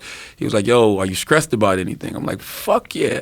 So in my mind, all I got to do is get me another job, get back in position, and everything will be okay. Yeah. But when you get back in position and, you've made more money than you've ever made in your life, and you got books that are selling and TV shows and all of this other shit, and you still having those same panic attacks, you're like, well, what the fuck is going on with Pressure. me? That's it. That's exactly what it is. Pressure. You think you're going to lose everything. It's also, you experience pressure that most people will never experience, because you experience pressure at this public scale. It's not just pressure, it's pressure with people's eyes on you, and expectations and criticisms and all these different things that the average person is not going to experience that from millions of people. And you do, and it's just like, it's always on. And if you're one of those crazy fucks that reads comments, good luck. Lord have mercy. Good luck. He loved that. That was my problem for years. At At first, I used to enjoy it, because I was the guy who came up on YouTube looking at all these world star hip hop conspiracy theories about people. And you'd be like, oh my God, this motherfucker sacrifices hamsters and that's how he got successful. You know what I'm saying?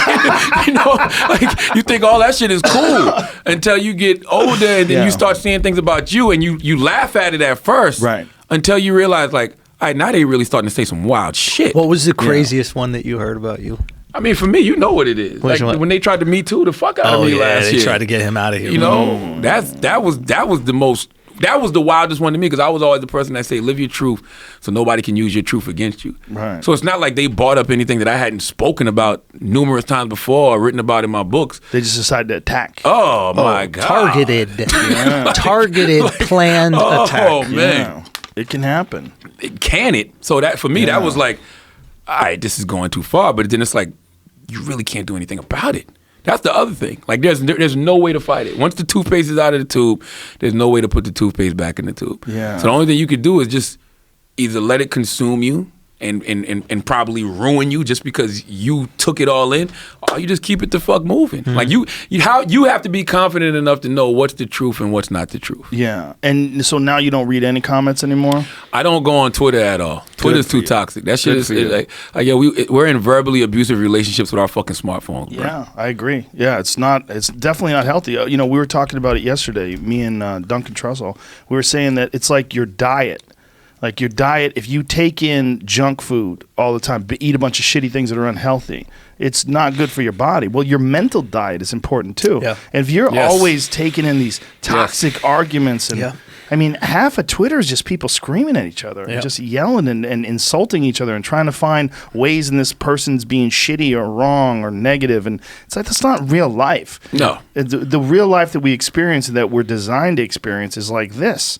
People interacting with each other. Reasonably. It's one of the reasons why I think people like podcasts so much, especially good podcasts where people have real conversations, is because you go, oh, okay, this resonates with me. Yeah. Whereas Twitter does not resonate with you. Right. Twitter just gets you anxious and gets you upset. And conversations where people are actually being nice to each other in person. Look, I don't do podcasts over Skype. I don't like it. I want to see you. Yes. I want you to be in the room with me. I want everyone to know we're going to be okay. You know, when you have these conversations and people listen to them, like just one-on-one like this or two-on-one, this kind of like what we're doing now. Yeah. This makes sense to people. Yes. That's one of the reasons when I'm out and about, and you know, like if I'm at the airport and somebody comes up to me and talks to me, I speak to them. Yeah. Because I feel like that interaction was supposed to happen. Right. Yes. You know what I mean? Normal. Twitter, Instagram, I ain't supposed to be talking to you on this shit. Yeah. Like, what the fuck? You're not supposed to be. Human beings are not wired to be that wired. No. Everybody should not have that kind of access to you. No. So it's just like we gotta take back some of that access. You see the facade fall apart when you respond to one of their tweets. Like someone could be like, "Fuck you, Charlamagne, you ain't shit," and then you could be like, "Why?" And they'd be like, I'm just playing, bro. I'm a fan. I didn't really know what to say. There's always that. They're just trying to get a reaction. They just want a reaction. Yeah. Because in my mind, if you like somebody, right, you see them, you're going to go up to them and speak to them. I just try to gauge things on how I would do it, right? For example, I was on the plane with Steve Nash this morning. Okay. I saw Steve Nash. I'm like, and Wax is like, oh, shit, Wax, my boy. He's like, oh, shit, that's Steve Nash. And I'm like, oh, shit, that's Steve. I didn't speak to Steve. Did you say hello? No. Nothing. No. Okay. I didn't feel it. Even though I respect him. Right. Know he's a great player. But if it was John Stockton, that's a little I'd be like, that's John, a little different. You know what I'm saying? Different. Steve, I didn't feel There's that some with people Steve. you have to say hi to. Say what? There's some people you have to say hi to. Rachel Dolezal. Get the fuck out of here. I said hi. Did you? I met her. Seattle. Absolutely. Where was she? I saw her with, I think she had at least one kid, maybe another one. She's just at the airport. We're online. She's bisexual. No now, TSA too. pre-check. She's what? bisexual? She's bisexual now, too. She's bisexual, biracial. She's not biracial. Transracial. She is black. She's not both. Transracial. I know, but what I'm saying is she's bi, so she's straight and gay with the thing. Yeah. But I said hello, said what's up. Amazing forehead. One of the best foreheads you'll ever see in the game. I would have ignored her. What? I would have ignored her. Rachel Dolezal? Yeah. You wouldn't have got the selfie? No.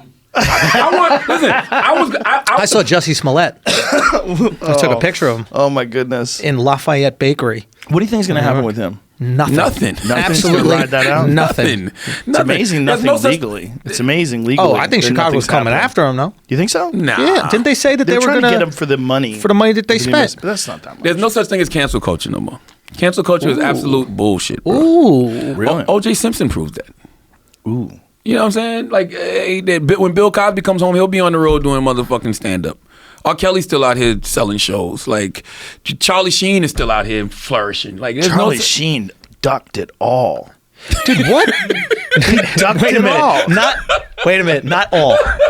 He did get that AIDS. He's got AIDS, but he got that AIDS. He got the good AIDS? Today with medication. Guys, exactly. What Mayweather is Doesn't even. You're worse off getting the flu. Come on, man. Man, what is HIV? Yeah, what is it? Some say the greatest endorsement deal Magic Johnson ever signed. I'm saying we're not gonna act like his career didn't flourish, bro. And he looks great. Take this AIDS, you go get some movie theaters. I was in my car the day they announced on the radio that Magic Johnson had HIV, and I was shitting my pants. I was like, oh my God, this is like the beginning of a zombie movie. We're all going to get it. If Magic Johnson, with all his money and all his fame, if he's got it, I'm going to get it. We're all going to get it. I was terrified. Did you stop rolling? I remember in my car driving, and then I hear it on the radio. I'm like, holy shit, this is insane. 30 years later, he looks great. He looks amazing. He looks great. He's on TV telling us why he left the motherfucking Lakers. He's like, and fuck the Lakers. Not once did somebody say, yo, you know Magic got HIV? Oh, I said it. This how you... Shut up. No, you did. That's all I was thinking about. Every time I see him. Because he looks incredible. He does look incredible. He does look incredible. Yeah. He does look incredible. He's not even positive in tests anymore. Wait, what? Yeah. I heard that. Yeah. If you give him a test for HIV, it comes up negative. Because apparently these protease inhibitors and all these different things that they take to the different medications, you don't even test positive for HIV anymore. By the way, then listen, it was this older white dude, and I forgot what TV show I was on the set of, but he was explaining to me the whole situation with Magic, and he was like, the reason that they chose Magic was because they wanted to erase a lot of these stigmas. People thought that HIV and AIDS was a gay disease, and they needed like a alpha male, I guess, to have it, to kind of erase that stigma and to let people know that you can live with it. Like HIV, AIDS. Like they gave it to him? Well, this is what he told us. This is not, by the way, this is not a Charlamagne the God theory. All right? I'm telling you what somebody told me. What they said to me was Magic had got caught up in some type of scandal. And, I heard this. Underage, right? Yeah, and before the scandal came out, because the person that he was with was like allegedly some bigwig's child or something like that. And so they said, this is what you're going to do so we don't ruin you. I'm not saying it's true. Joe, before you take this in, he believes in Sasquatch. No, I'm not saying I believe this. He doesn't. He believes Sasquatch was real. That just started right now on this podcast. If I asked him yesterday, he'd be like 100% there. Sasquatch is real. I would say this. I'm not saying I believe that magic theory. I'm just repeating what I was told. That is a common rumor that's out there. I've heard that rumor as well. That he doesn't actually have it, but that it was either that or... But we just got done saying how you read rumors about you that are ridiculous and you go, what the fuck? And then you realize, oh, this is what happens. Yes. People just make shit up and then people repeat the shit that people make up. Because we can't fathom that he beat AIDS, bro. AIDS was bodying people back in the day. Like Freddie Mercury. Freddie, gone. Yeah. Who else? Eazy-E. Eazy-E, my downstairs neighbor. Yeah. Was your downstairs neighbor? No, I had a downstairs neighbor who had AIDS. You gotta put a comma on this shit, man. I'm just saying. Listen, I don't can't throw that in the sentence. That's not enough of a pause there. Bro, I learned about AIDS real young. My downstairs neighbor, dead. I thought Andrew was in his 30s. I'm like, he was your downstairs neighbor? I was like, what the? So look at Charlie Sheen. Look at him, yo. Book Charlie Sheen for $350. Book him where? On Cameo.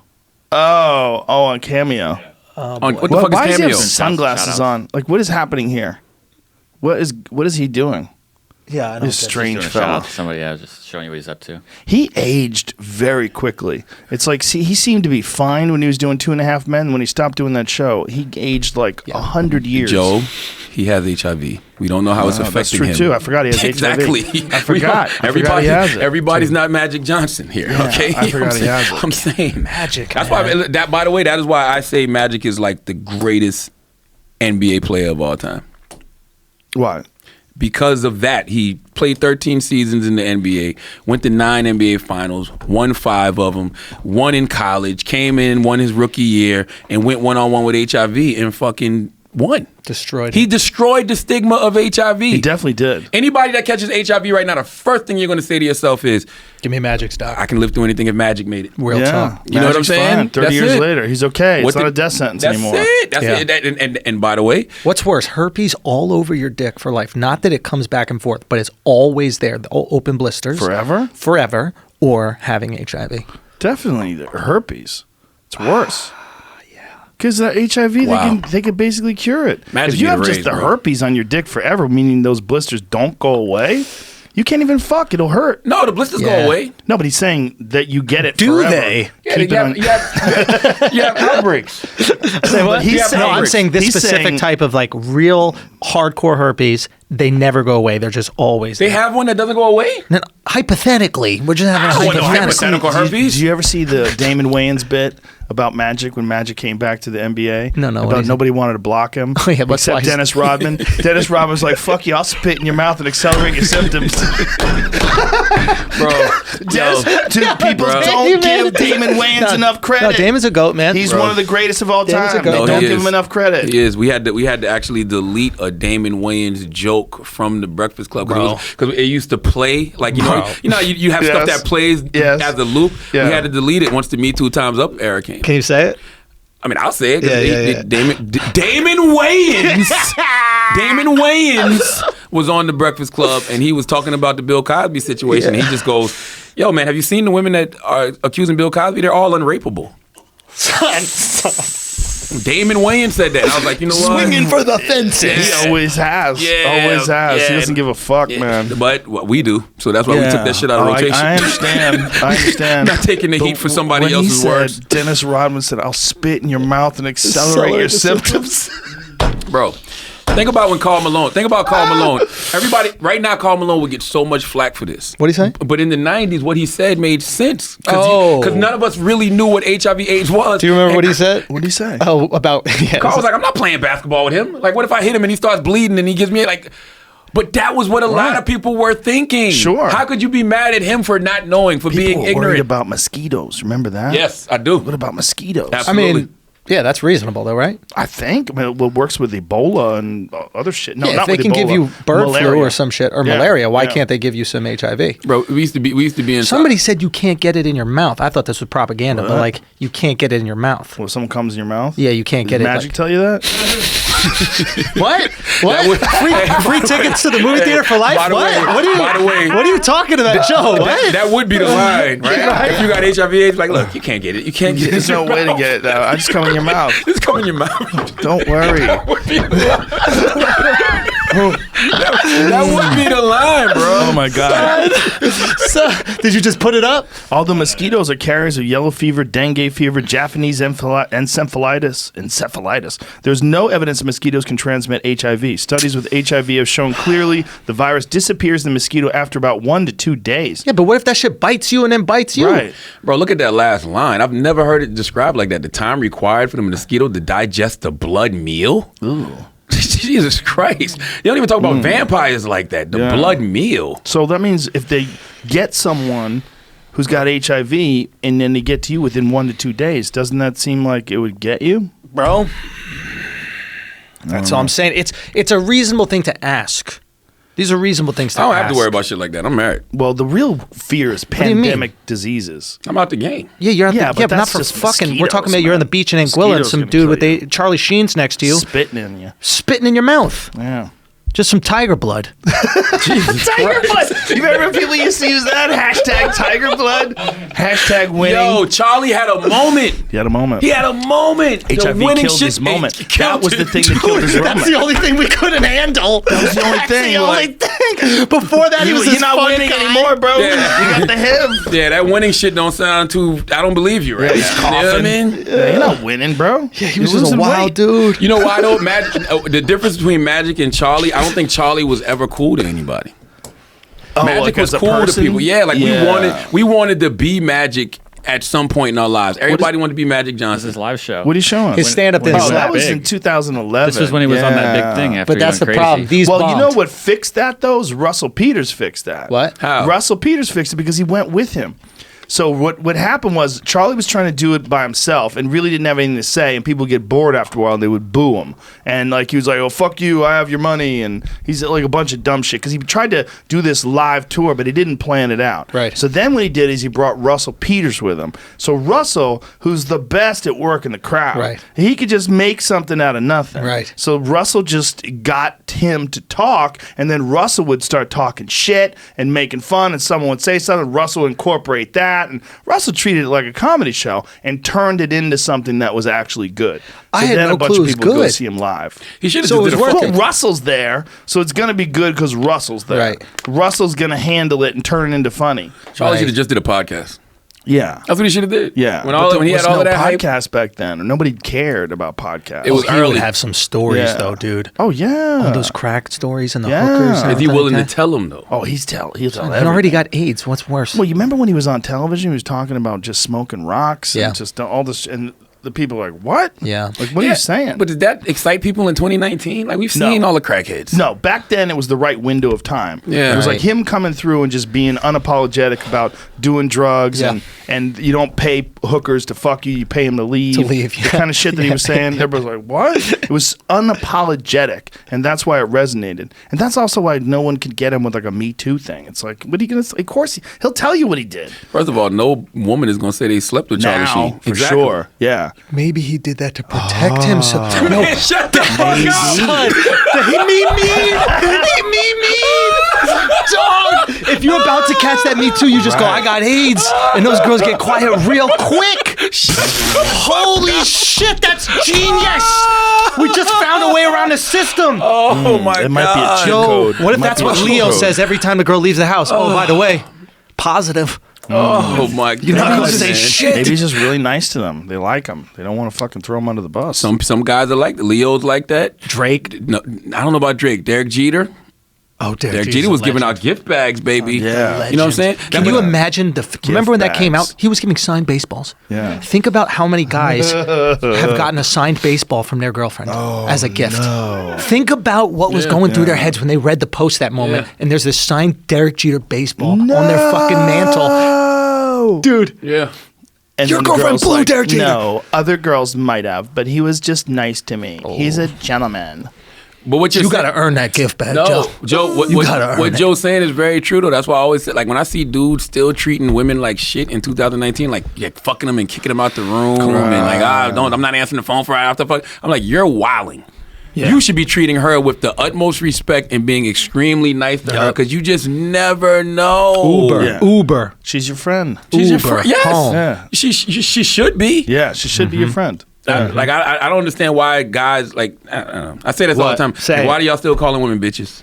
Some of them are bitches. We have to No, acknowledge well, that. There's Some some of bitches them out like there. it in a positive way. Like, check this bad bitch out. Yes. That's okay. But some of them are just old school bitches, though. But there's too. some bitches where it's like you're saying it in a derogatory way. Like you Yes. could say it in a positive way, you're laughing about it, or you could say it in a derogatory way. Yeah. Sometimes I'll say it in a derogatory way. As a man, Yeah. Because I mean it. Because As a they're man in bitches. 2019, no. What about twat? I've never used that ever. What about cunt? Nah, I've never used cunt. He got in trouble for using the word cunt. I You did. got in trouble? Yeah. How I mean, I got- you ain't in trouble. You got outraged. They was These they was fucking on your Outraged ass. at you? Yeah. These Now Nicki that you're- Minaj fans. I want to ask you this. First of all, Go. I think what you're doing with YouTube is genius. It's brilliant. You're Thanks, the man. first comic to really capitalize on using YouTube. You know, Netflix didn't want to give you a special. Like, fuck, I don't need you. Let me do this. It'll get more views. And it has. And it's been amazing. It's been beautiful to watch. But are you experiencing, because of the popularity increase, are you experiencing some pushback on some of your material? Because you go hard. Bro, the weirdest thing? No. It's like we've curated an expectation for it. So the people that are going there are waiting for it. It's not people who like got free tickets from Right. the Funny Bones website. They know what you do. They're there for it. They're there to want watch it. you talk about eating ass. Dude, eat an ass. We Yes. were just talking about this on a pod on the pod the other day, but like We were just talking about how privileged you have to be to eat ass. No, seriously. Son. Because think about all these third world countries where they can't even eat food, but Yeah. we're so full in Dominican America. Republic, you can't have a fucking cocktail Word up. without almost dying. You think they're eating ass? In America, we're so full. We got so many choices that we choose to eat ass when we Yeah. want to, Dude. for fun. Yeah. But bro, I'm telling you, they're not. It's pretty amazing. They're all leaning into it, and I think that people have had enough with the PC shit, so they really like to see the fact that this is out there. And I mean, we're posting. You know, I'll tell you one thing: the Joe Rogan effect. Pfft, we used to do 1 million views a week on my YouTube channel. I came on here, 2 million now, Wow. Wow. doubled, That's crazy. We'll doubled. see what happens now. I mean, we'll see. It was nuts, Get the bro. Charlamagne effect in there Dude, too. well, we do the podcast. I mean, But- the channel exists because of the Charlamagne effect. My channel exists because we're putting the Brilliant Idiots videos out every week on the channel. Like, without him, that channel doesn't exist. I mean, like, you two guys, I swear to God, have the biggest influence on the market. And it's like he gave me this opportunity to have all these people view, and I was able to put the stuff out, and luckily they liked it. But the same thing happened here. We just doubled up again. I mean, It's crazy that it's all dependent upon generosity and being a fan, because that's what I do. I mean, when I'm talking to a scientist or talking to you, I'm a fan. Yeah. I'm interested. I'm curious. And it's not like you're putting on some fuck shit. Right. You know what I'm saying? Like, Andrew's funny. He's been funny for years. Yeah.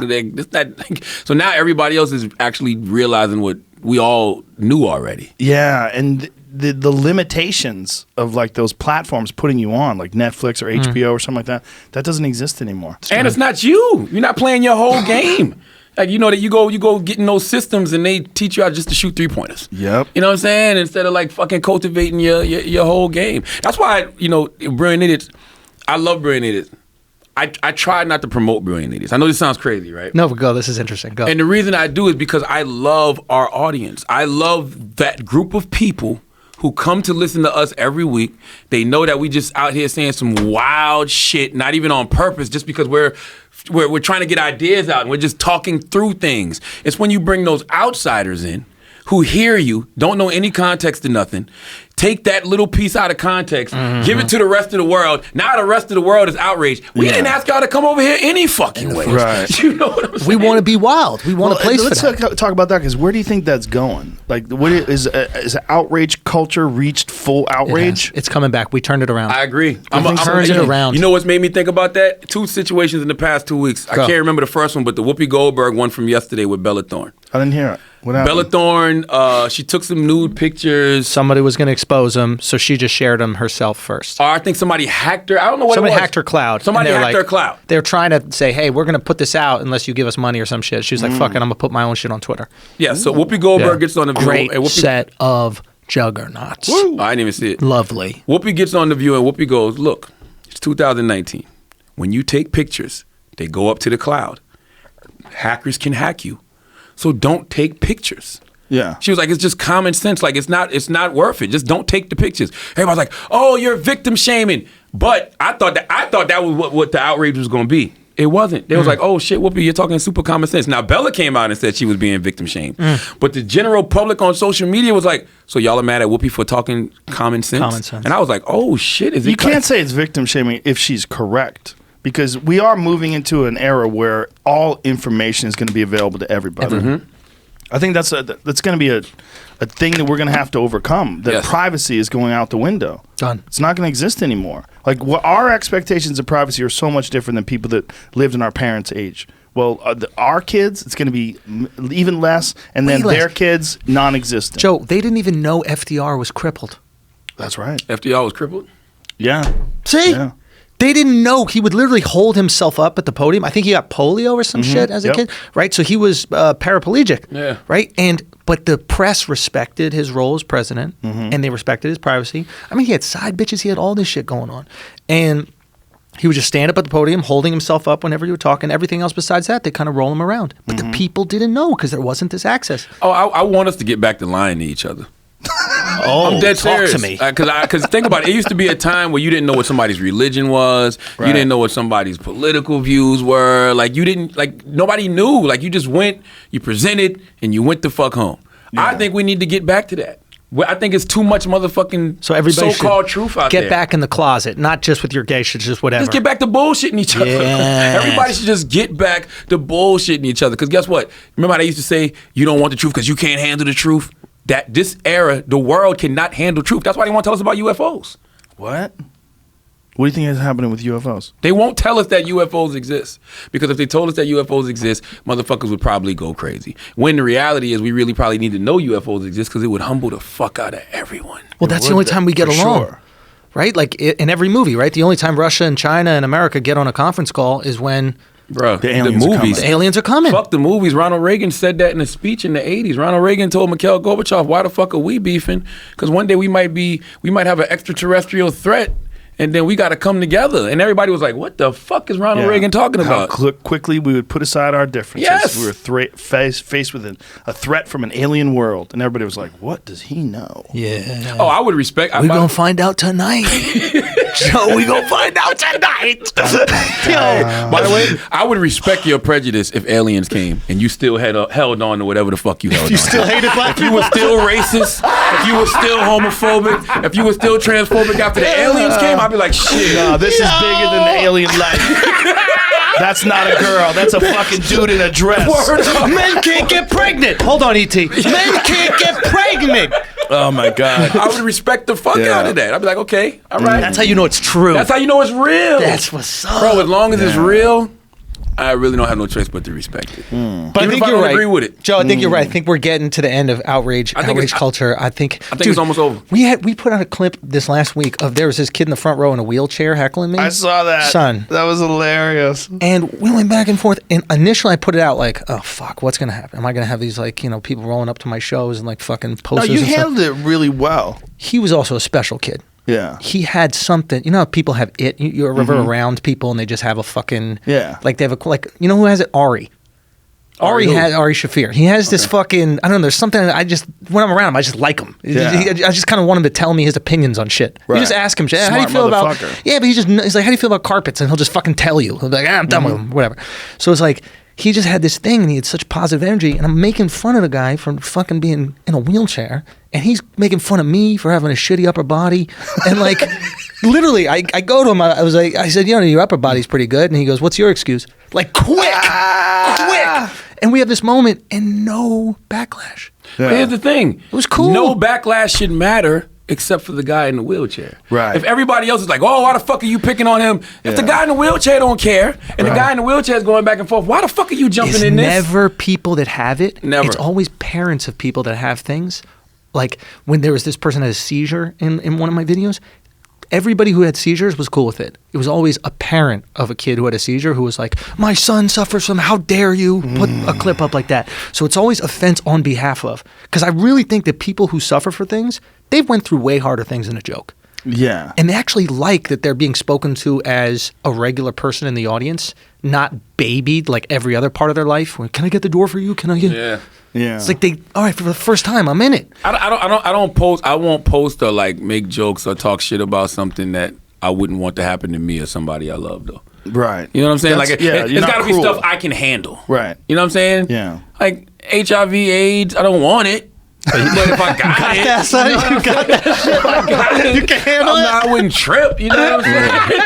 Right. If I got it, I wouldn't trip too hard. You know what I mean? It's not what we used to think it was, so it's a different thing. Yeah. You know? Do you know what bug catchers are? Yeah. No, what's a bug people catcher? Who go around fucking people who have those diseases. They try to get it. Yeah. There's a bunch of guys in the gay community that were trying to get You HIV. never heard that? Yeah. They're That shit bug makes my skin catchers. crawl. Yeah, Hold on. Self-loathing people that wanted to get HIV. And this is back in the day where it was a death sentence. There was a lot of guys that were doing that. Hold on. Their goal? Their goal. Yeah, they would put out ads on like Craigslist looking for HIV positive guys to give me the bug. This is why cults happen, because people need to be part of something. It's like in them. Well, Imagine wanting some to be... people are just broken. Exactly, because I heard about that 20 years ago, and I thought that was crazy. But now that I'm thinking about it, I'm like, what was their life like? Yeah. I need to know what their life was Right. like. If they had something to lose, Yeah. if they was actually successful, would they be doing that? Yeah. I need to know what kind of people were out there trying to catch this bug. There's every step in the spectrum of crazy. You think about it, and there's a whole fucking category of people that are doing that. So bug catching was one of them. Like it was a big thing where guys were like actively going out and trying, and guys who had HIV were trying to go give it to people. Yeah. That's why the thing with karma, I don't even necessarily believe in karma anymore, because every day of our life, we're trying to avoid crazy, right? Yeah. But you can't. You know what I'm saying? When a guy comes in with a gun and he shoots up a motherfucking school, Yeah. like, what are we supposed to do? We didn't do anything to cause that, but he's got something going on with his life that caused him to snap, and it affected us. Like, if you're walking down the street and, you know, a guy's just angry about something and he bumps into you and you're like, oh, excuse me. He's like, what the fuck you mean, excuse me? And he's ready to fight. That don't got nothing to do with you. Right. That's got everything to do with him. So you really can't avoid this crazy that exists. I had a conversation with someone. They were talking about like everything in your life you have manifested and created. I go, okay, explain babies who get shot in drive-bys. Word. Shut the fuck up. Yeah. There's random things that happen. Yeah. Kids get leukemia. What would they do something bad? Yeah. Come on.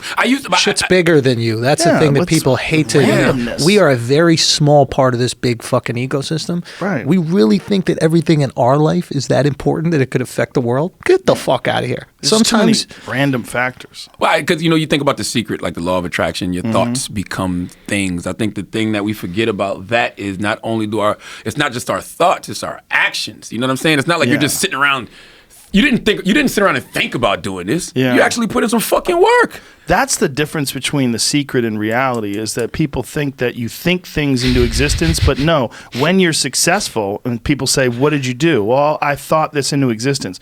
Show me how you did that. Well, I got up every morning at 6 a.m. and I fucking hustled to the gym, and then I wrote jokes all day. There you go. Okay, listen, bitch. did this. You put in the work. yeah. You put in the work. It's like literally if somebody says to you, hey, one day you're going to win the lottery. So you just sit at home Right. all day waiting to win the lottery. Get up and go to the fucking store and buy a Powerball ticket. I think Chappelle had that joke. He's like, you don't think they're starving kids in Africa thinking about food? Right. Thinking about a nice roast beef sandwich, and it ain't coming. Exactly. Now, don't get me wrong. There's plenty of things that I've thought about that I've manifested, but like you said, I took the steps to go put in the work. Like there's a process. Discipline. Like, I got this theory called putting the weed in the bag. You know what I'm saying? And it came from the movie Belly, because Nas and DMX was sitting at this table with these two young kids, and they were bagging up the weed, and all the kids was like, yo, I want to go out there and get money with y'all. I want to go out there and get money. And DMX is like, put the weed in the bag first. Then go out there and get money. You have to go through the process. Yes. So it can start with a thought. Yeah. But you still got to execute. Put some fucking work in. I remember I was talking to this girl. She was a friend of mine, and she was telling me how I found The Secret, and my life is going to be amazing now, and I'm gonna get married, and I'm gonna meet the right man. And everybody's like, okay. And then I ran into her like a year later. She came to one of my comedy shows. And I'm like, how's everything going? She's like, I don't get it. I've been using The Secret, but my life is a mess. My father's in jail. Everything was chaos. She was a sweetheart of a person, but she really believed that her life was going to transform. I'll never forget the juxtaposition of those two conversations. That's why the positions that we're in media, you have to be very responsible with these positions, man. Malcolm X said that. Malcolm X said the person who controls the media controls the minds of the masses. So you have to be very, very responsible. I remember when you used to get a lot of flack for putting on just different voices that people didn't agree with. Yeah, and they'd be like, why are you giving these people a platform? I'm like, yo, everybody deserves to be heard. Yeah, I guess. Well, not everybody, but I want to know how people think too. I want to, even if I don't agree with them. Especially people you don't agree with. A conversation isn't a cosign, and I think that's what we often mistake. Well, in this day and age too, especially on the left, so many people are talking about deplatforming. They want to deplatform people. I don't like that. I don't like that. I don't like it either. I saw people getting mad at LeVar Ball this week. You know what I'm saying? Because of the comments he made to Molly on ESPN, which I didn't. He just was like, she was like, hey, let's shift gears. And he's like, you can shift gears with me anytime. But he didn't. He said it just like that. You can shift gears with me anytime. He didn't whisper that you can shift gears. It was with me a placeholder. Right. If she had said, hey, let's switch it up, he would say, hey, you can switch it up with me anytime. Yeah, that's all it was. But people was like, oh, they need to stop putting him on ESPN. I'm like, wait a minute. Calm down. Literally just last year, y'all was saying he was the drunk uncle at the picnic, and you love him or you hate him. He's good entertainment, but now because he said that, you want to take him off. And I'm like, we got to stop doing that. Because guess what? Every single one of us is going to say something that is going to offend somebody at some point in time. That doesn't mean that we shouldn't have a platform. I'm not calling for nobody to get killed. It also makes things fun. People say stupid shit sometimes. You know, when Stephen Smith was going off about Andrew Ruiz winning the title and about it looked like Butterbean, this is a disgrace, everyone's mad. I'm like, the guy is speaking the way he would speak if you were around him. Do you got to appreciate that? Unless you want everybody to be Ryan Seacrest, you should fucking appreciate, not there's anything wrong with Ryan Seacrest, but you should appreciate someone who's just giving you what they really think. Yes. By the way, we do. That's why he's so popular. Yes. We pretend to hate it, but the reality is we're going to keep listening. The second he gets a rant. There's also attention. A lot of people are like, oh, all right. That's America feeds off of that shit. That's why Donald Trump is president. That's why the Kardashians are still viable. That's why the Kardashians are the first family of fucking drama America. every year. Every year they find a new piece of drama. Once shit gets calm and cool, the show ends. Right. So they need a new piece of drama. Oh, you got cheated on this year? Who's gonna have a baby? You're gonna be the baby? Yeah. But whatever it is, every year. Hey, you're gonna chop your dick off? But you know what I respect her for with Kim? She's getting people out of jail. She's going for it. Legitimately. I can go back before that. I respect the Kardashians because if we really pay attention to the Kardashians over the past 10 years, first of all, you got to put them up there with some of the greatest dynasties of all time. I'm talking about this is Lakers, this is Patriots, this is fucking. They've made billions. Yes. Billions with a B. So many social conversations have started because of the Kardashians. You're talking about interracial relationships. You're talking about the transgender thing. You're talking about drug use, mental health with Kanye. Plastic surgery. They did change the shape of American women. They changed globally. They changed asses. They made that whole fat relocation thing popular. They suck it out of your waist, turn your waist into this little thing, and turn your ass into this ridiculous platform. Well, let's be for real. Kim learned that from black women, though. Because people forget Kim. But that's a when you would look at someone who really has it. Yes. It's different. Absolutely. Yeah. You see a woman who has a big ass naturally. It looks like it belongs on her. Yes. It's a different thing. Yeah. They have thick legs. Right. They're fucking genetically superior. They're built like a turkey. They're built sexy. Yeah, Kim's inspiration. People don't remember. Kim came up in the black circuit. Like, Right. She did King Magazine and Smooth That's Magazine. right. That's right. You know what I'm saying? Right. Like she was on Wendy Williams' radio show earlier. That's what I met her. I met her when I was doing radio with Wendy. He knew her before she was ever on anything. When she was whose assistant? Someone's assistant. She was Paris Hilton's. No, she used to organize. She used to organize closets for Paris Hilton. I got an old picture of like me and Kim from like 2006. She looks so different. Wow. Yeah. But I will say, she always had that vision. She used to always say, "I'm going to do what Paris is doing times 100." Wow. She did it. She motherfucking did it. The secret. She used the secret. Secret is black dick. That's the secret. Smoke a black cock. It's amazing that kicked her off because it used to be the kiss of death. If a girl did porn, that was the end. Lisa Ann. Yeah. She was the one to break that down. Well, was it to her or Jenna Jameson? I think Jenna Jameson was the first one to become actually popular outside of porn. Oh, I thought you meant like the first person to break like the racial barrier in porn. Oh, yeah. She was on purpose. She was the first to break the racial porn, but I mean doing porn, period. Oh, where you could be a celeb outside of porn. Yeah. You talk about radio. It's not too many people that came up off celebrity sex tapes. Like it's only few and far between that really popped off. Yeah, who made it off of sex? Do you remember when girls were showing Kim their and R. pussy? Kelly? They were showing their pussy on purpose.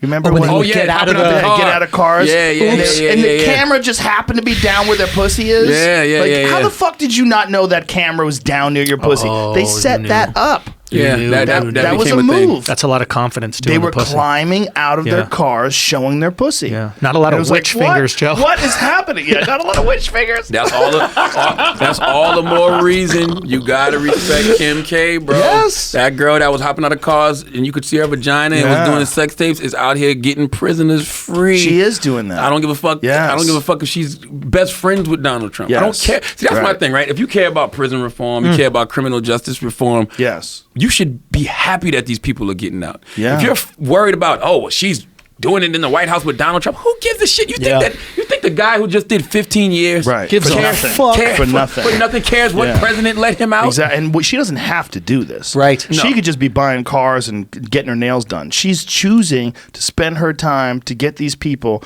that are unjustly accused and convicted and get them released. And Trump, like him or not, he's listening to her and he's helping her.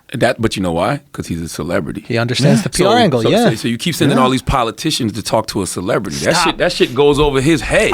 You got to send another celebrity to get in his ear. Yeah. Because he understands that type of language. He also understands their power. He understands where their reach is. He knows that Kim K doing something is way more valuable than some random, Democratic congressperson. Well, you're seeing that so much now. You look at Capitol Hill the past few weeks. You see, I was there. Me, T.I., and David Gross was there talking about opportunities on legislation. I was there with Taraji talking about bringing social emotional learning in schools and therapy. You had Ta-Nehisi Coates and Danny Glover was there this week talking about HR 40. You had Jon Stewart there talking about the victims of 9/11 needing to be compensated. Bro, I didn't even. By the way, the 9/11 shit, I didn't even know that was going on, bro. If Jon Stewart hadn't have done that, I would have never even known that was going on, and that is fucked up. And it was a simple statement: the people you said you would never forget, you forgot. Woo! That's not going over nobody's head. Anybody can get that. You can be with no teeth sitting in fucking South Carolina in a trailer park. You understand that language. And again, Jon Stewart doesn't have to do that. Doesn't do do that it because he needs to. It's in him.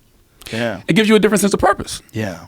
Like that's what really means something. When you talk to me about talking about anxiety and mental health, like the past couple of years, I feel like I've been walking in my purpose, because I truly feel like if we can get more people to deal with their mental health issues, you'll reduce so much of the other bullshit we complaining about in America. The violence, the gun shootings, because when you got a bunch of people who have never dealt with their trauma, never dealt with their pain, and they're hurt people. Yes. And all we do is go around redistributing that pain to others. You think murderers and rapists do that shit because for the thrill of it? No, they are broken, damaged people, so they go and break and damage other people. Yes. So if you can get people to deal with their mental health issues, man, that's the foundation of it all to me. That's the real secret. Getting to the root of that shit. Yeah, there is a thing about purpose that like what happens, I think, when some people reach financial independence, and I mean like fuck you money, meaning like you don't have to work anymore, your family good, everything is good. Yeah. You have some people go, well, I'm going to get even more money and I'm going to become a billionaire and a trillionaire, or whatever. And then some people go, I'm going to live life instead of survive it. Word. If you're working every week so you can get a paycheck, there's absolutely nothing wrong with that. That's the majority of people. Word. But you are surviving. Yes. That job is no different than being out there in the forest trying to find some food so you can eat and get some shelter.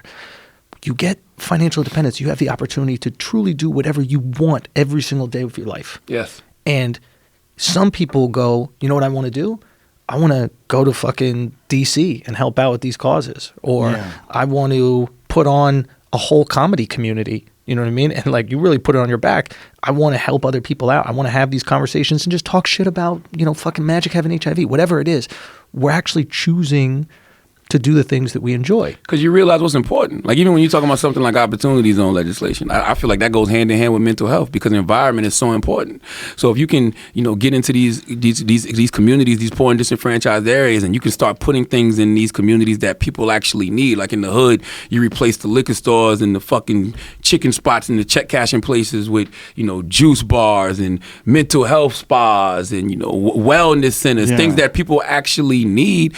Now you're creating an environment where people can thrive in instead of just trying to fucking survive in. Yeah. You know what I'm saying? You can't properly deal with your mental health if you're trying to survive every fucking day. Well, I think what you're doing is very important is you're bringing up that conversation. That conversation wasn't taking place before. The mental health conversation about anxiety amongst cool, successful people, it just wasn't happening. Yeah. Everybody was pretending. Everybody was, they're hiding from it. You keep your secrets. Like you got the float tank in your fucking compound. Yeah. Are you telling people about that? Oh, yeah. Oh, okay.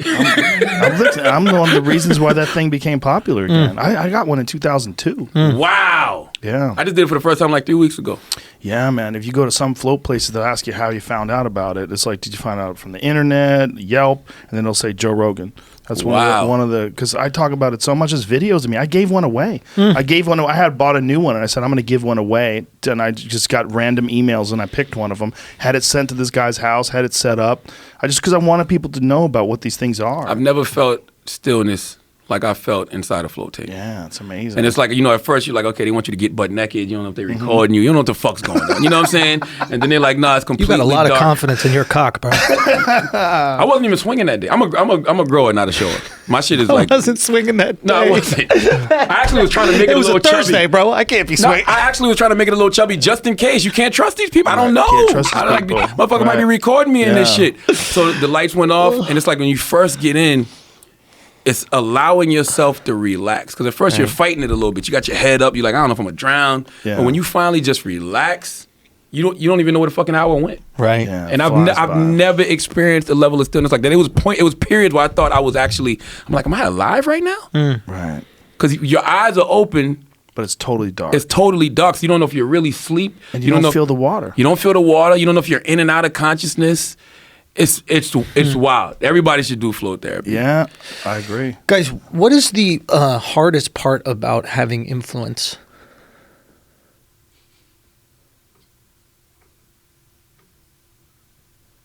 That's a nice pregnant pause. That was dope, right? Yeah. And then the clock was going like you just Heard that clock. You heard that shit. That was hard. That's me switching the cameras. The camera's switching. Well timed.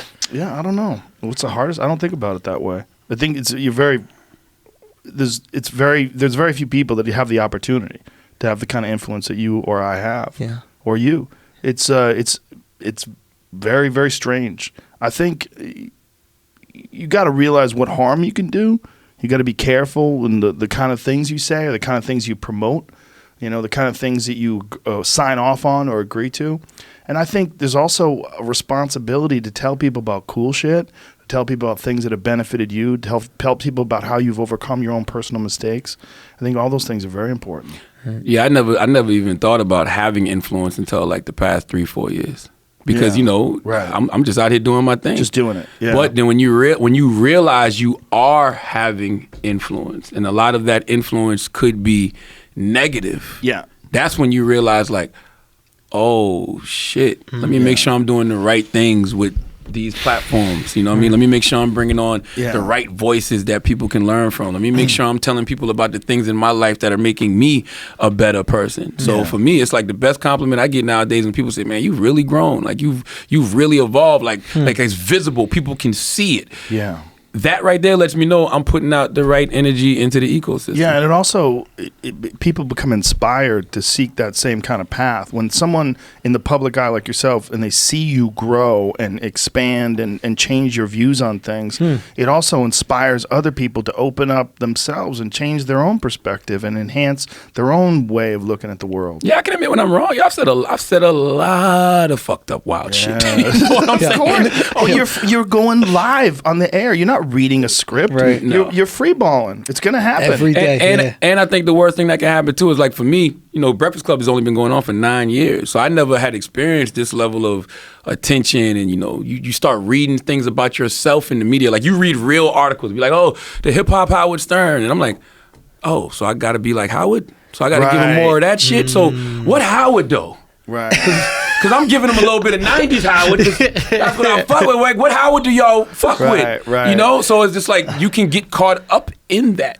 Yeah. You know? You could get caught up in what people's expectations of you are. Yes. And you change who you are. You know, a lot of people say that happens to certain comedians. They become their character. Dice. Yeah. I was going to bring that up. His name's Andrew Silverstein. Yeah. The Dice Man Jewish was kid a from Brooklyn. character that he would do in his bit. He would do a routine where he would be John Travolta, he would do a Sylvester Stallone, and then he would do this character called the Dice Man. And that part was so funny and so good, it took over his whole act. Yeah. I went toe-to-toe with Dice one time. Toe-to-toe? Yeah, on Wendy Williams' show back in the day when I was Wendy's sidekick. And, you know, Wendy had a show on VH1 and Andrew Dice Clay had a show on VH1, so they brought him on to promote it. And, like, we just ended up going, I don't know why the fuck we ended up going snapping back and on forth. each other? Yes. And like, VH1 edited it to make it look like he, like, kind of fucked me up, but they kept a couple of mine in. He was really upset. Like, I called him, I said, you like a fat Fonzie. And he fucking lost it. He was like, who the fuck are you? You fucking carry Wendy's badge for a fucking living. And I'm like, oh shit. It's on. I got you. It's on. I was like, you look like a supposed to be able to laugh at that. I thought it was funny. I would be able to laugh at that. If I looked like a fat Fonzie, I'd be like, oh shit. Damn. You'd have to go, damn. I was on his ass. I told him he looked like a discontinued Terminator model. You remember the Terminator? That shit was interesting. Leather jacket, a discontinued Terminator model. But what you said is real, because I never want to become a caricature of myself. Right. Yeah. And I feel like it was a certain point in my life where I was becoming a caricature of myself. And it's like, yo, that's not real. Like, you can't claim to be a real person and be out here pretending to be real. You're either real or you not. Yeah. And what's real is, being honest about going to a therapist. What's real is being honest about your mental health issues. What's real is talking about being a father. Like real shit. Like, you can't always try to be cool. Yeah, that's not cool. That's fake. And that only existed when there was like some sort of you're projecting something. You're putting something out there in these small bits. When you're doing what you do and you're talking for hours and hours on, gotta be you. Gotta be you. At the end of the day, it's gonna come out whether you like it or not. Nothing else. There's no other options. And the people with the longest careers, I feel like, are the people who evolve over time. Right? Yeah. You could see the guys who have real growth, like Howard Stern in the beginning. When we really think about Howard, like, chicks were queefing on speakers. Oh yeah. That was a normal thing in a Howard Stern radio show, is come in, who has the loudest queef on the speaker. They're lucky that Tiffany Haddish wasn't around back then. Because it would be over. She sticks that microphone in her pussy. She makes a cannon sound. It doesn't even make sense. What? She's like launching midgets into the fucking atmosphere. Really? Yeah, she used to do that all the time. She would queef on him. What? She's shameless. Is that the equivalent of a guy? That lady doesn't give a fuck. Is that the equivalent of a guy stool fucker? Like on comedy? Oh yeah. No, well, there's not a lot of women Shar that can has do kind of that, an elitist approach to comedy. It's quite interesting. He likes bars. He says he likes jokes. He doesn't like stool fucking. Stool fucking, if it's the right bit, can be funny. Really? But it has to be a real comic with a real reason to fuck that stool. There has to be something to it. I'm trying to think if Eddie fucked a stool. I I imagine don't remember he might any have been fucking no stool, bro. See, I like Eddie. I like Richard. I like Chris Rock. Bless you. I like Chappelle. You know what I'm saying? I like those guys that actually get on stage and say something. Yes. Like have something and have something to say. Louis C.K. has something to say. Yeah. Like I like people that have something to say. All that stool fucking is like. I want to get him on stage. I think he could do it. Oh, you could definitely do it. I would never disrespect the craft like that. Well, you wouldn't have to disrespect it. You would just have to want to do it and then try it. Yeah, I don't want to do it. I think we do it for fun. Well, I want to do it one time. If you don't want to do it, don't do it. But you could do it. I tried one weekend, and my first joke was like, you know what? I'm going to sit down because I don't want anybody to ever say Charlamagne's up here trying to do stand up. Well, maybe don't try it, okay? Maybe don't try it. Listen, it's not for everybody, bro. You know what? Hey, my bad, Joe. Hey, Joe. Hey, all the listeners, my bad. You know, maybe I don't have an eye for talent. You know what I'm saying? We just did 3 hours. We did? Yeah. That's how we do it, bro. Let's bring it home. Wow. Hey, Andrew, thank you for setting this Dude, up. thank you, man. And Brendan, too. Man. Brendan Schaub. Got to shout out Schaub, man. Thank you. Schaub, too, man. Shout out to Brendan Schaub. I really do appreciate what you do for comics, though. Even though, because I've seen what you did for Andrew and Jesse May Peluso and Miss Pat, Donna O'Reilly. These people I really fuck with. So thank you for that, man. My pleasure. For me, I'm honored that I have the platform to be able to help. All right. Bye, everybody. My brother. Peace. Peace. Dude, so much fun, man. That was like 3 hours.